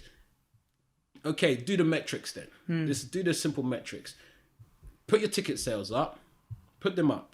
And every day, put up a different judge's name and see if your ticket sales go up. Right. If you put up a judge's name and on that day, the ticket sales double, and then you put up another judge's name and the ticket sales go there, and then you put up another one and it doubles, go, okay, now do that for a year and invite the same judges. And if that happens with that judge for a year, you can then justify, okay, every time I invite this judge, I've done the metrics, my ticket sales go up. Because in the end, that's how UFC works. UFC works, like they say, why do people get paid different? Because UFC works on, like, they can see if ticket sales go up. So Conor McGregor and Ronda Rousey were massive, not just because they were personalities and champions, but when Conor McGregor was fighting, it would always sell out. Tickets would sell out like that. Mayweather, they sell out like that. So they're like, okay, we can give him more money because when he fights, he sells out the event. I don't know that that happens in dance. Yeah, and then exactly. If you watch on UFC, that's why when people see it, they think, oh, why does he get more? And like Ronda Rousey and there was a big thing with like women and getting paid in sports. And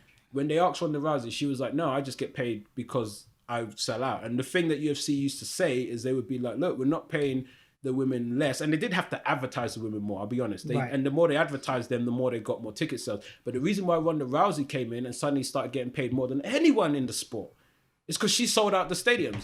And unfortunately, one of the big issues around not in the workplace, I'm talking just in sports with the women that was happening. This is one of them. I'm not saying like no women, we know they do. But one of the issues that people didn't look at is a lot of sports people just look at, do you sell tickets? Right. So if you sell tickets, I'm going to give you more money. If you don't, and because women weren't being advertised as much, they weren't selling as many tickets. Right. And so they were getting less money. But then Ronda Rousey came in, she just blew up on her own. Because she blew up on her own, she sold more tickets, so they gave her more money. Right. And then because of that, they started advertising women. Now women are getting more money. But then you go to dance and you look at that, and this has nothing to do with females or males in dance. We're just talking judges on their own. Yeah. If I hire a judge, I need to do the metrics. And if you really do the metrics and you find out my ticket sales don't go anywhere no matter who I bring in, next time that judge is late, next time they miss a flight, next time they do this and do that, they don't have any bargaining power. No, and you as a businessman, you're a promoter, you're spending your money, you should go, I'm not making any money if I book him a new ticket. In fact, he's not making me no money. I'm losing money. So instead of buying him a new ticket, let me just get someone here to judge. I don't think we go to dance events based on the fame power of the judges. I check the legitimacy of them, but that's more of like if someone stands out to me as why the fuck is this person judging? Maybe I won't go. But if I'm like, okay, they're not the most famous people. Like how many fucking UK jabs? It's just us like judging each other, and I'm like, cool. Like you're not anyone famous, but I know you know your shit. So cool, let's go. Like I'll enter. Like it's very rare that I'm like, like maybe the younger kids, but I'm not like, oh fucking this guy's judging. Like better go like get there so I can get a picture of him. Like it doesn't really happen like that. Again, maybe for the young kids, but again, I'd be interested to see the metrics of how much is a name really. If you really done and even then, is it enough to warrant some of the shit that people get away with? I don't think so. I think that's personal. Oh, I don't want to cut ties with this person, and in which case, check. It's like this. Check your live stream. Check your live stream and see when you do the judges showcase. Does the live stream number go down or go up? Do you know what I mean? You can do this now.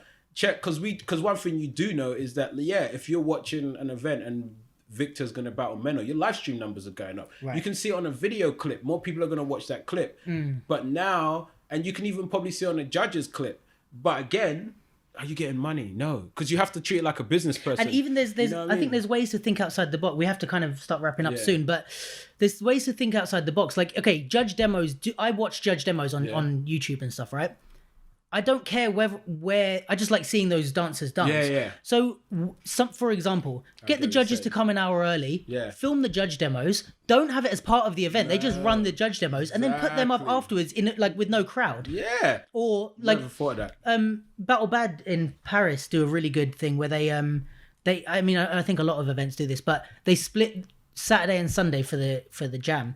Saturday is prelim day only. Sunday is the battle. So Saturday, you're going there to see everyone. You dance, you cypher, you get sweaty, you whatever. And then Sunday, it's about the big people. So you go, you just wear jeans because you ain't really getting down or whatever. Outbreak does the same. Yeah, and you just go and watch. 2 days. No, don't do 1 day and then say we're out of time. No, you need to do 2 days. Yeah, do you know what I mean? And it's and do that. And usually you'll find that your audience doesn't come on the prelim day. Yeah, they come on the second day. And also, even there's loads of ways to think outside the box. I don't want to get into this now, but from an event perspective, there's ways to think outside the box. I always thought these fucking breaks where the judges go and decide, and they take an hour to decide because they're having a chat backstage or whatever, and meanwhile we're standing around bored as fuck, right? If you did like say with Battle Bad or whatever, you do the prelim and the fucking battle day separately. The judges are there the whole weekend. You're paying them to be there the whole weekend, right? Do the prelims, all of them. Film it. Tell everyone, right, go home. We're done for the day. Take the judges back to the hotel room and watch back over the videos. And then they sit in the hotel room and earn their fucking money. And then they pick the prelims at home. And then they announce it online. Okay, tomorrow, these are the selected dancers. You don't need to do it live in the event because you're just wasting our time. But no one questions that. They're just like, oh, that's how it works. The judges do a prelim. They go backstage and choose. Then they come back and announce it. Then we do the next style. And it's like, there's way more ways to be inventive and set up an event that isn't shit for everyone involved. You know what it is? It is that thing where like, and again, I'm glad that we've both done events and we've done events on the scene, because the first thing people says, well, you do them, and it's like, no, I've done it. Exactly. But like you've run events. I've run 5 yearly events, and we packed out all of them. The last one I did was an international qualifier. So maybe they weren't the biggest events, but I've done it. I've shown that I know how to do it, and I studied events at uni. So and we're not and here's the thing that I think that I hope comes across. We're not telling people how to run the event. We're saying there are holes in events that always fuck it up. Yeah. And these are to do with time things. That's why don't have dancers dance at the same time. It's unfair. Don't cut rounds because you ran out of time. And because these things always happen, what we're trying to say here is, let's think of ways to not let that happen. Yeah. And there are ways to not let that happen so your event's smooth. 100%. And if your event's smooth, now everyone's happy. And you're making more money, the dancers are enjoying it.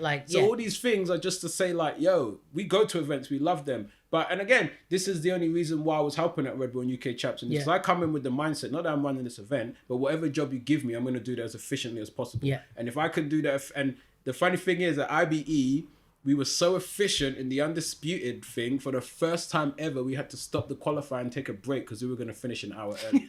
And Swifty was on the mic. He's like, this has never happened. And he's like, we have to stop. Usually you rush through it. We had to stop it. And they said, stop the event. We took an hour break and we came back. Because why? Because we had that tent for these many hours.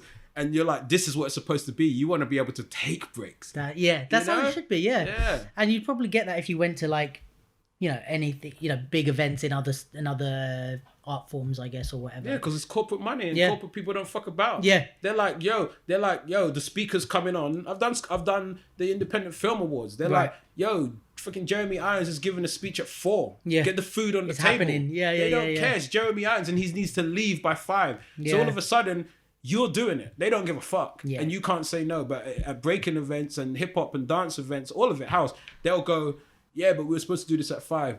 I guess we're not then. Yeah, exactly right. They accept the. But then we cut down the number of rounds, or we suddenly we're like events that have said, oh, I've been at events where they ran out of time and they didn't finish the prelims. Yeah, I've been there. And I'm like, you can't do that. You haven't finished it, you know? Yeah. And so yeah, man. I mean, look, it's our opinions. We are speaking from a place of experience in events and from being in the scene, and we've been the subject of all of these things. I've been the one not catered to, and I've been the one catered to. I've been the judge. I've been the person who's winning the finals, and I've been the one that I'm like, oh, I feel like I've got loads of time. I can come back whenever I want. But, you know, it's at the end of the day, it's just our opinions, and we're not trying to cuss out any events. I think, and also you need a good. I'll tell you this: I've met a lot of promoters that are really damn good. Yeah. But all you need is a good team. Once you have a good team, and I've worked at events where I've realized that I apologize. Why it's not you? It's this person. It's the team. You know what I mean? You were fine. Yeah. But when I got in there, this person was. I was like, okay, yeah. So that's why I say it's not us saying. It's not like, any one person. You promoters are all terrible. No, you promoters are putting on big events, but there are things that happen that, like, if you can fix, we're like, yo, come on, let's fix. And please. I'd be surprised if there was anyone that ran an event that would think they're doing the perfect job. Nah, that's. And also, who the fuck am I? Like, if they don't want to listen to my advice, who cares? It's but let's we're gonna wrap it up. This has been a long one. I hope everyone's enjoyed. Let me know if you have. Like, comment, subscribe. As usual, thanks Manny for being here. Super appreciate you making the journey out here. Just been episode 15. Tune in next week. I actually don't know who's coming on next, but it'll be someone fun. All right, let's leave it there. Thanks guys. Peace. Boom.